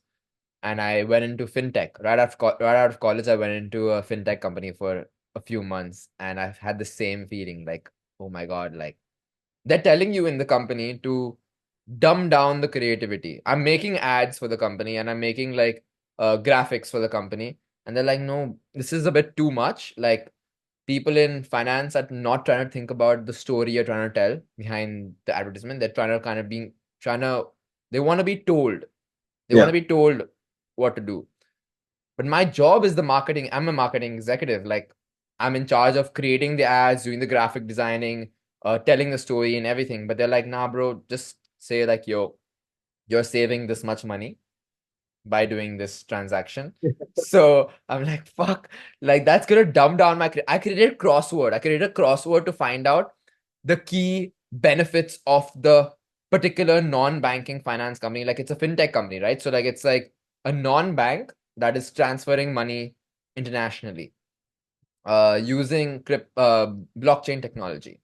Right. So I created this really cool ad where it was like a crossword where people could find these particular key terms and how it is more beneficial to use our thing. And then my manager was like, bro, He's like, chill out. chill out, this is too complicated. Like, just make a fucking like graphic that says you will save this much if you do this. And I'm like, all right, like I can do that, but Yeah, you yeah, man. know, Yeah. For me, it was like when I had to learn accounts in college. haha. My God. And I failed accounts. Because I was like, who the fuck cares? Like, I'll just hire someone to do this shit. Why would I ever want to know? Like, of course, like looking back, it's a good skill set to have. But it's sort of like, I was like, fuck this. I'm leaving. Yeah. Whether I get into Berklee or not, I'm not doing this for sure. But that's so good that you made that switch, bro. It takes fucking guts to make that switch. Like, people would would reach like their third year and then they'll be like, bro, ab mujhe nahi karna. Like, the the way that you're cerebral enough to recognize the opportunity when it's there, like earlier, then kind of sedating that genuine feeling. This is a genuine feeling that you had, like, no, I gotta go and do music. It's something that I'm really not about. Again, it's mixed in with the privilege, but Yeah, yeah, of course, bro, man. you can't consider the privilege just because, like, bro, you can't take that into account. It's like No, I think wo hai. You I, can. you can because like I feel You like I can. so many people that don't have that kind of privilege and Yeah. like had they been like, yo, fuck going to Jahan or go to Berkeley, they might as well Ha they ha. shut the fuck up and sit down and do the degree. Definitely. No, you can take that into account. You can take that into account for sure. Because But I'm again, blessed. taking advantage of that, bro. See, I have interacted with so many creative professionals and other professionals, even in Delhi. Let's say I spend a lot of time in Delhi as well, uh, working with my sound engineers. And I met a lot of creatives there and a lot of other professionals there as well. And they're like, bro, jo tu kar raha hai na, like the fact that you're taking advantage of the privilege, like you're utilizing the privilege, okay? You're utilizing the privilege to its full extent rather than that privilege being there, that privilege existing, and you letting it go to waste. Like, nah, bro, like, I'm gonna follow the same traditional path that everybody follows because I need to make money and मुझे safe रहना है. नहीं, bro, मतलब that's not your life. That's not a life that you've been given. The life that you've been given is कि bro, तू risk ले सकता है. तो Yeah. risk, take the risk and follow your dreams, follow your passion, and तू कर रहा है, bro. Like, this is something that I really appreciate in people as well, and or other people appreciate as well a lot in me.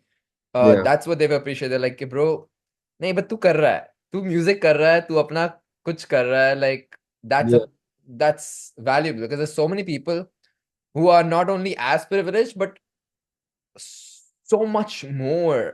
privileged, Oh, yeah. right? That uh end up living their whole life in a way that they just never wanted to. They're like, no, this is never what I wanted from life. That's why I stopped doing everything. The people who stop doing everything or do something that they've never wanted to do their whole life, but you're doing what you want to do and you're succeeding in what you want to do. And that's super impressive, man. I'm really That's happy for you, man. I And really by the appreciate. way, you're an alumni with Charlie Puth as well. Did you know that? I did know that, yeah. No, I no, actually, like when I first knew Charlie Puth, I never really cared, and then like I had a phase where I was like super into Charlie Puth, and my ex was like, "Why the fuck do you like listening to Charlie Puth?" But I was like, Production, bro, production. "Yeah, I just like the sounds that he uses in some." But then like, there was like a very short-lived phase because his next album came out, and I didn't like that album at all.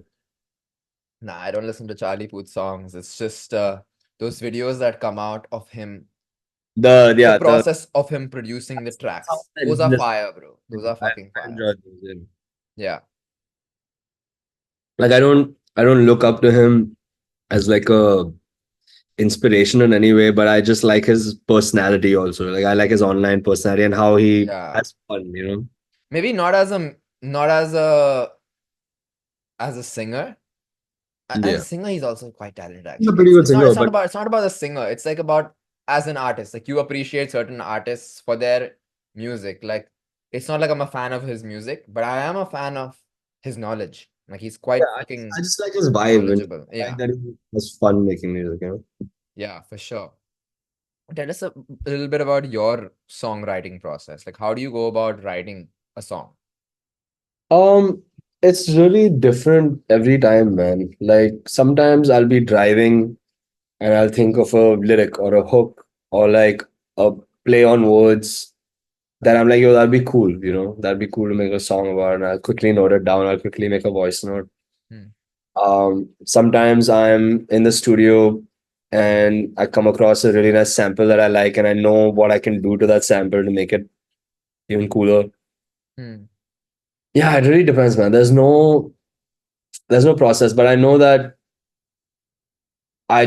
for me, I'll come up with a melody, but like soon enough after that, I have to know what that song is about. Where it's going, yeah. Hmm. But like, okay, what do you think? You definitely have not just written 3 songs, right? I've written You've way too. written like hundreds because that's how it goes, right? Like, maybe I've probably written like 500 songs. Like, you've probably written hundreds and hundreds of songs, but you've Not released 3. hundreds, but like at least like 20, 30 in the last few years, yeah. That's probably full complete songs, but like, I'm talking about ideas, like Oh ideation. yeah, So, those bhai, are way too many. Like yeah, wait, on my phone, it's insane. Like right. that doesn't So, end. the fact that you've produced these 3 songs. Okay, let's go with these 3 songs. What has been the general theme of producing these 3 songs? Has there been a beat that you've kind of freestyled on, or has there been uh no music, just like you're in a moment and you feel something, so you write something down and you start writing the lyrics and then you've created the song? Uh Yeah, the what is the process like? freestyle thing. I mean, freestyle sounds like it's more like I'm actually saying words, but it's just like improvising melodies. And for me, like I also love the sound of auto tune. So sometimes I'll just like auto tune the fuck out of my voice, and then I'll come up with just some easy melodies, just sing. Interesting. And obviously, like when I record them, I'll dial it down, but like I still love the sound anyway. Hmm. And once I feel like I've settled on a hook, usually like I'll try to find the hook first, like because the hook tells me what the song's going to be about, Yeah. and what I might even call the song usually is in the hook. Hmm. And yeah, it's usually that, like especially vocal wise, like I'll come up with like melodies and then I'll settle on a few. And then each of those melodies, I am like using some phonetics or some vowels, and then I'll try to figure out what words fit those vowels and the feeling that I'm going for. Mm-hmm. So yeah, that's how it happens. Like with Better Off, actually, the beat came first. The beat and the guitar part and the chorus came first.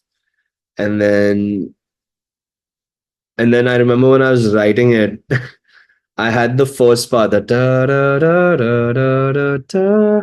I had that, Ah. and then I was like, what the fuck should I do after this? Because I was making something complicated after that. And I was like, ah, man. And then I just made super simple and it became ta da da da da da da. And then that became the hook, you know? And that Can you sing the hook for us on live? I know you said your throat is bad yeah, right now, I'm but really bad at this is that. like a signature thing that we do with all the artists. So like, let's see how good they sound live, because I'm not that good live, honestly, man. But I if you can don't want to, like, I'll cut the section where I've even asked about it out. But this is like, if you want to show your live capabilities, I think as Brown Rappers Network, we've done a few shows, a few live shows with rappers like Shia. I don't know if you know about who Shia is. No, Shia is like this female rapper, female Indian rapper. She produces a lot of her tracks with this producer called Zero Chill. got it. And yeah, so um we did a live event with her performing live in some place in Mumbai. So what we do with Brown Rappers Network as well is that we provide live performance opportunities in kind of like guerrilla venues. Like, okay, there'll be like a party here, and they'll be like, okay, with our connections that we have, because we have these artists on what do you call? Pretty much on call through Brown Rappers Network's Instagram channel. Whether it's Got like Kayan or Yash Raj, who signed to Def Jam, or Trick Singh, The Siege. Like, there's a lot of rappers out there who are well known and who get good cult like crowds to their concerts. And because of Brown Rappers Network, like our Instagram page, and we're connected with them on a personal level, like whoever we've interviewed as well, we'll end up following and connecting, messaging on Instagram, like, okay, there's a show, there's a gig here, and they want a live performance to come through. So we've given live performances to like people like that. Yeah. So No, I've done that's live. why. I don't usually do it unprepared, but I'll sing it for you anyway. Yeah, go for it. Yeah. Losing sleep, health on decline, pretending I'm better off. I'm better off snoozing on the rest of my life. Still thinking I'm better off. I'm better off. That's the hook. That's good. So you can sing. I can sing. I just process the fuck out of my voice so it sounds good on a track, So it you know? sounds perfect. Yeah, but you can perform well live as well. Of course, yeah, man. I've been doing that all my life, but like I just, Right. I try. Matlab, school में and all that, you used to perform live, like not Yeah, like, no, obviously it was all live. In fact, like recording and everything has only been in my life since college. So, I didn't record anything before that. But yeah. Okay, now that we are on the BRN, we are on the Brown Rappers Network show, I would like to know who your top three rappers are. We know that there's Kanye and Kendrick, who you've mentioned before. So who's number three? It's tough, man. I think that number three spot changes from time to time. Hmm. And it might not necessarily be just because of the rap, it might also just be the tracks and the, production and stuff. Hmm. Of course, Kendrick is number one for me. Kanye would be very, very close second. And let me see, man. Let me think. So Drake's not in this list for sure. Oh, to me, Drake is more pop than he is rap. I know he's a rapper. Right? Do like a few of his songs, Yeah. but I don't No, know. I guess, he's not even in my top five. So like yeah, I totally get not yeah. treating Drake as like one of the greatest of the greatest of the greatest. Like there are people out there who do treat him like that, but I Those totally guys get. think he might be somewhere there, but like to me, like I find his music pretty basic, and some songs I really do like I can listen to them a lot, but like I don't like think of him as one of the best rappers or anything. You know what I mean? Yeah, even I don't. So I actually fully understand that. Yeah. I mean, I love Travis Scott. I love J. Cole. Uh, Okay. when I was younger, and my one of my best friends when I was a kid introduced me to MF Doom. I used to love MF Doom when I was a kid. Uh, who else, man? No. So we gotta go one, two, three, man. Make it super simple. Okay, okay. One is Kanye or Kendrick. One's Kendrick Mm, or Kanye. I would say now Kendrick just because of relevance. Is that his latest album? No, just because of how relevant he Oh, is how now. relevant he is? That's it? No, but I think he's a better rapper. Like the content, the context of things he raps about is super fucking cool. His Okay. shit is something I haven't heard in many rappers. Kanye, I think because of just how iconic he's been in my childhood, is second. Okay, Uh, fine. Second. and Number then three. Fuck, this is tough, man. Can I just go over my Spotify real quick? I want to see. Yeah, go for it, go for it. Let me see. Let me see. Oh man, Mac Miller. I love Mac Miller. I can't believe I didn't say Mac Miller. What the fuck? Yo, crazy. Okay, It's me number 3. Yeah, hands down. lovely. I was gonna have some beef if you didn't say J. Cole or something, but then Mac Miller is like, I like Mac Miller a lot because I mean, Circles, man, was I think one oh of my the God, in my life, and it's not just it's bigger than rap to me. It's like there's songs. it's so much bigger, so much, bro. Yeah. Bro, the fact that you say Mac Miller is like you can go back to my previous interviews. Yeah, I've done 7 artist interviews. You're probably number 8. yeah, My first interview, which was done like 4 years ago, I have said Mac Miller in my yeah. top 5, like Mac Miller in my top 5. And this is very rare for people to have like, but only a musician or like someone who really loves music will get the fascination with Love Mac Mac. Miller. Like, I think I've overheard Circles like the whole and everything before that also like, but Circles was like a turning point for me just because of the context of the album. Like he died and everything. So yeah. number 1 Kendrick, number 2 Kanye, number 3 Mac Miller. Oh, Those are I my love that, man. I love that. I love that. Mac Miller means so much to me. I can't even explain. Like, he's the reason I started writing my own music. man. He's the reason I started writing, but also like writing about whatever I actually wanted to like, and rapping about whatever I actually wanted to rap about, because that was what Mac Miller was like. He was very flowy. He was very talking about how immature and how much of a kid he was, and like all the mistakes that he makes and enjoys making, and the life that he's living. It was very true to his story. His I music love is very true to his story, very true to his life. so is Kendrick and Kanye's. They're so authentic, I feel like. Definitely, but Kendrick का थोड़ा Because relatability कम रहता है, क्योंकि like हम भाई hood में नहीं है, और yeah, हम हुड में but I कभी meant like not relatability, but just true to their story. true to Like their story for sure.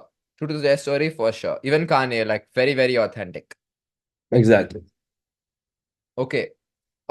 Just for exposure and hopefully help with SEO or whatever. We're gonna talk about Bollywood, and also because you have done a gig with Heeramandi, we're gonna Yeah. talk about Bollywood actresses. This is like I want to do a sort of rapid fire, but I was like, bro, I'm gonna avoid that for this particular segment, if that's okay. But I just have a question to ask about Bollywood, which is, who would you rank as your top actress to have? Suppose you were to have a music video, okay, Yeah.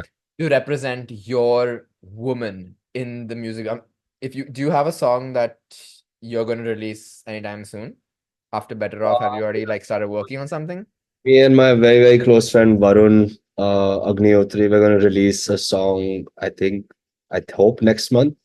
But that song it's Is it's a it bit about a woman or is it not about a woman?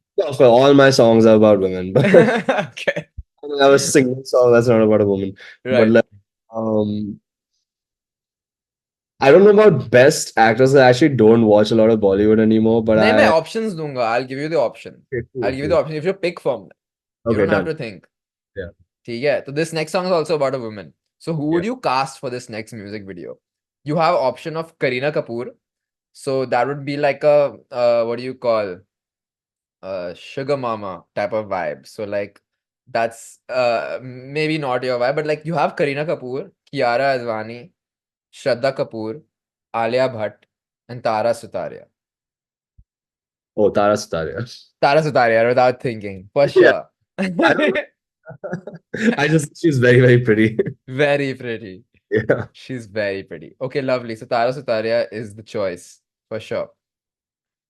We said top 3 rappers. We went with your favorite Bollywood actress. Well, I guess in terms of whatever you wanted to think about. I just Yeah, Tara Sutaria is like Kabir's favorite Bollywood actress right now. Let's just say I that. guess. Okay.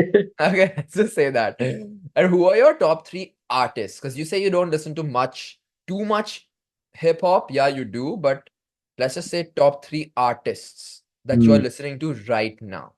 I'm Okay. not gonna say all time because that would kind of like That'd be tough. Very difficult, right? That would be tough. Oh. Let's just say right now. Right now, who are you listening to? I mean, I'm listening to Kendrick again because just of the beef, and he's in my Right. all over my shit. I also, man, to be honest, I listen to so much old music that. Oh, but honestly, I've been making another run at Still Woozy. I don't know if you know Still Woozy. There's a song called Goodie Bag. I mean, I've listened to him for many years now, but I very recently he's been putting out more songs, so I've been going over his discography again. So in no particular order, Kendrick's there, Still Woozy. And let me just see. Oh, and I've also been listening to Blonde again, so Frank Ocean again. Okay. So Frank Ocean. Yeah. Just like for me, it's like I don't always just listen to new stuff. I always go back. हाँ but bro इसमें मुझे मजा नहीं आया. Tell me your all time. All tell me your all time top three artists. I of thought all you time. meant right now. That's why I thought, okay. No, but top three artists, like you don't have to think about a particular artist. It can be a band as well, right? Like for some people, like if you ask me to talk about top all time, like I'll think about Green Day or like Linkin Park or like something like a band that has been inspirational to me. So it doesn't have to be a particular artist. It can be a band too. Okay. That's tough, man. That's very tough. Take your Give me, time. give me a Okay. second. Yeah. It's a very tough one, bro. You asked me. I can never pick stuff like this. I know Kendrick's in there. I just think artistry wise, he's one of my top Artistry wise, right? artistry wise up there. But So तेरे को पता है कि वो produce भी करता है अपने आप. Does he do that by himself as well? Or like I know he's like very influential in the sample selection of what he does.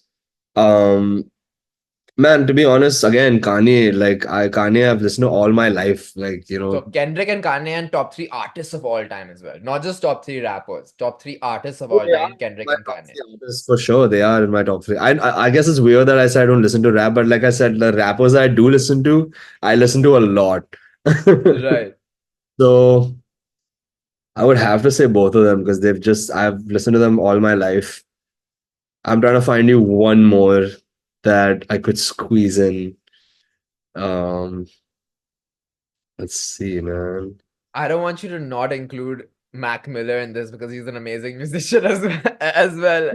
Like I found Mac Miller much later in my life than I did. Okay. Like Kendrick, I found like in high school. Kanye, I found in like I used to listen in the 5th and 6th grade.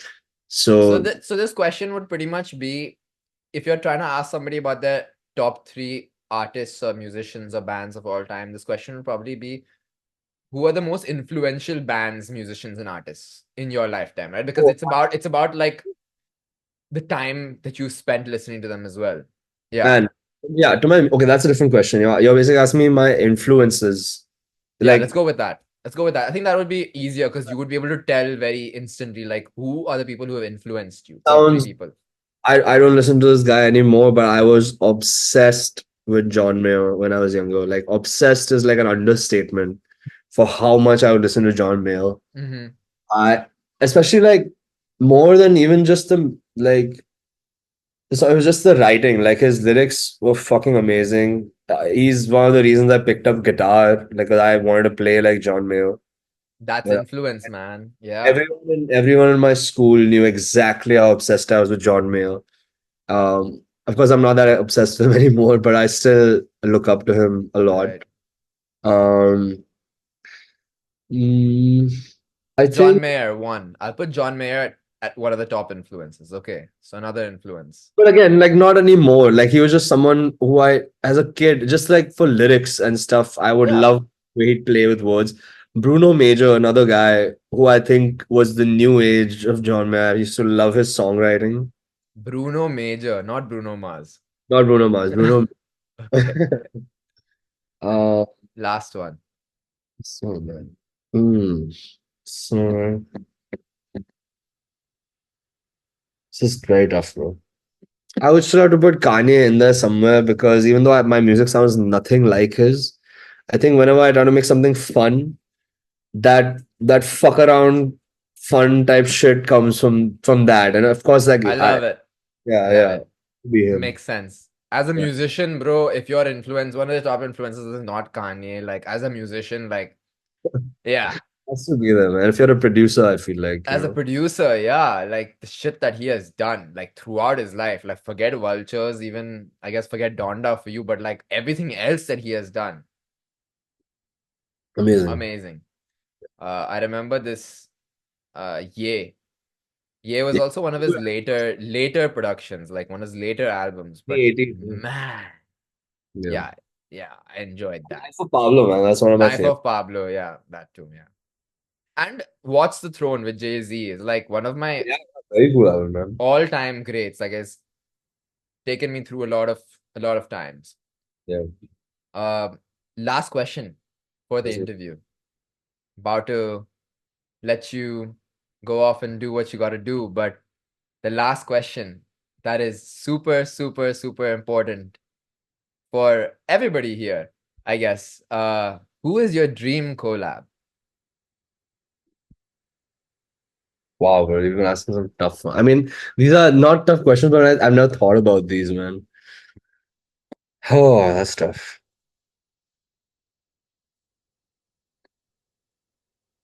Like in your life, you're given one like genie opportunity. Like someone has come to you and be like, bro, you name the person and you get the collab tomorrow.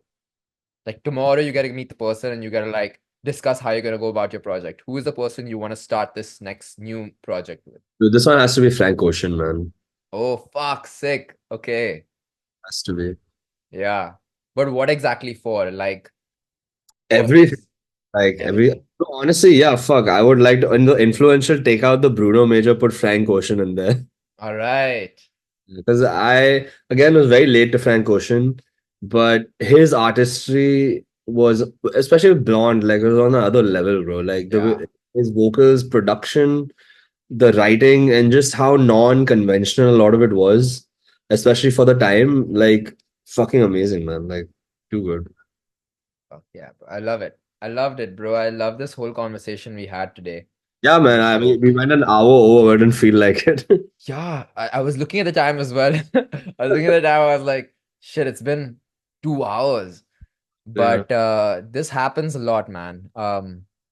In my six other interviews that I've done, uh, it's not always normal to go 2 hours, Yeah. but to go to have a very good conversation, like an hour and a half, is also not very common. But it happens on the show, and I'm glad I'm able to do this because to make 2 hours go by like we've just made it go by is not such an easy, It's not uh, easy.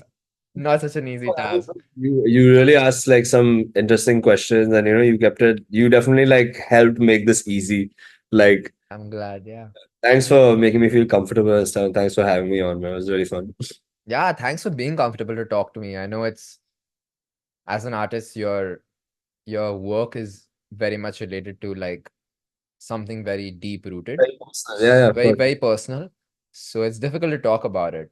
But I feel like on this show, what I have been able to do is because I am an artist myself, I'm able to, well, I think I'm able to like understand what not to touch on and like how to like keep it Yeah, yeah, yeah. No, on a level that we want able to get me to talk about like some pretty personal things, and like I was pretty cool with it. It didn't seem like forced. I didn't feel like you're pressing me to talk about it. It was very comfortable. Yeah. Yeah, I'm glad. I'm glad. This has been the case for like multiple like if you check the end of my other interviews as well, there'll be people who have been in movies. Like this chick who I've interviewed has been in the Mortal Kombat movie. Right? She was Queen Natara in in the Mortal Kombat movie. She's an Australian actress. So I've interviewed her. Even Kayan, she's a DJ. Have you heard about Kayan? I know. I know Yeah, of. so she's a DJ. So like at the end of the interview, they'll be like, I can't believe like an hour and a half has gone by.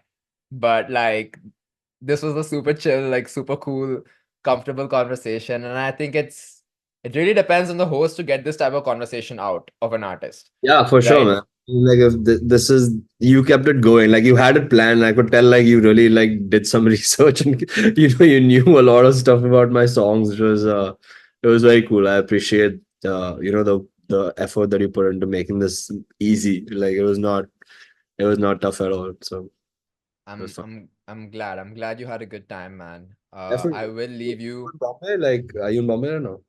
No, I'm in Bangkok right now, actually. So Oh, I was pursuing music full time for 3 years. I made 2 music videos and I released 9 songs. Uh, I have just released my 10th song, Groovy, which I've I been, saw, I yeah, saw. trying to make reels for and stuff. Like, I had a trip with parents to Kashmir, so I was like, I'm gonna use this opportunity because it's not in my budget of creating a music video. I'm gonna use this opportunity to record as much as I can while I'm in Kashmir, like, I when did am I this. gonna? I have like my background poster going, and I was like, yo, I'm just gonna film shit in Kashmir. Yeah, yeah, legit, legit. So I did that. And I actually did a course before I went to Kashmir. I did a course called Vipassana. It's like this Buddhist. Yeah, I know the process. Yeah, so I did Vipassana, this 10-day course, You finished and this? I finished it. Yeah, bro, I finished it. So it was, That's just not easy. Like, yeah, you know about it. So I can tell you know about it. Yeah, it was quite intense. but yeah, if you're ever in Bombay, man, hit me up. We'll definitely hang out. Or you can come to my studio, and it'll be fun. We should. And I also thought that you should. I just thought this because I think you're skilled enough to do so, but you should think about creating a project, right? Like this guy from Pakistan created a music project, Umair. Hmm. Like he's been all over social media. He created a project, like he got like a bunch of well-known artists to like be on his album. Got it. Somewhat of what like DJ Khaled does, right? तो अगर तू ये कर पाएगा, if you already have like 2 3 artists that you know of, Yeah. add me to the roster and let's make an album, bro. मतलब तू खुद का album बना, like make your own album. You have your own set beats and whatever, and then get all of us to come and spit some Yeah. stuff. Yeah. Yeah, because I can That. write, bro. Like I can write on the spot, like within minutes, within 5 10 minutes, I'll get you something. So Yeah. No, uh, that's. I just have to think about a long format album because that takes a while to make, man. Right now, I'm just trying to get singles out like this, because I took a 6 month break between on and some better off. But yeah, I will definitely make an album at some point. but yeah, you've heard my voice. If Yeah, yeah. there's a beat that you want a feature on, I'm obviously available. For sure, for sure. When I have the stuff ready and when I have an album ready, I'll be hitting up people, and you'll definitely be one of the people I hit up. Yeah, Uh, I'll be happy to. I haven't done any collaborations that have come to fruition. I've done some collaborations that like with artists who have a persona. Suppose like they're a classical musician, right? They're a classical musician, and we've made a rap song. And they're like, hey, bro, I can't be talking like this because I'm a classical musician. Like I can't be talking like this yeah, on a song. So I'm a classical musician. So that collab didn't come to fruition, but I've been eager for a collab. So yeah, yeah. let's do it. At you for sure, man. But yeah, All I right, also man. run now because it's 4:15. I have a thing very soon. But thank Perfect. you. Thank you so much. This was a very fun conversation. I'm glad we did this, and yeah, I'm glad Aryan introduced me to you at Tanya's wedding. So this Yeah. was Yeah. definitely. I'll And I'll get this out there as soon as I can, man. I hope this can help with the traction you're getting on Better Off already.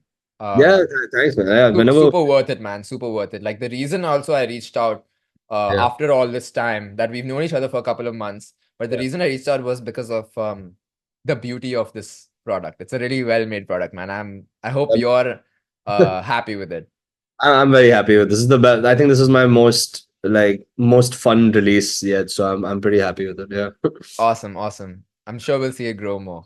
But definitely. I'll talk to you soon for sure. If I'm in Bombay, I'll hit you up for sure. Definitely hit me up, man. Yeah, we'll All catch up. right. See you, brother. Thank you See so you, much for. brother. Of Bye. course. Bye.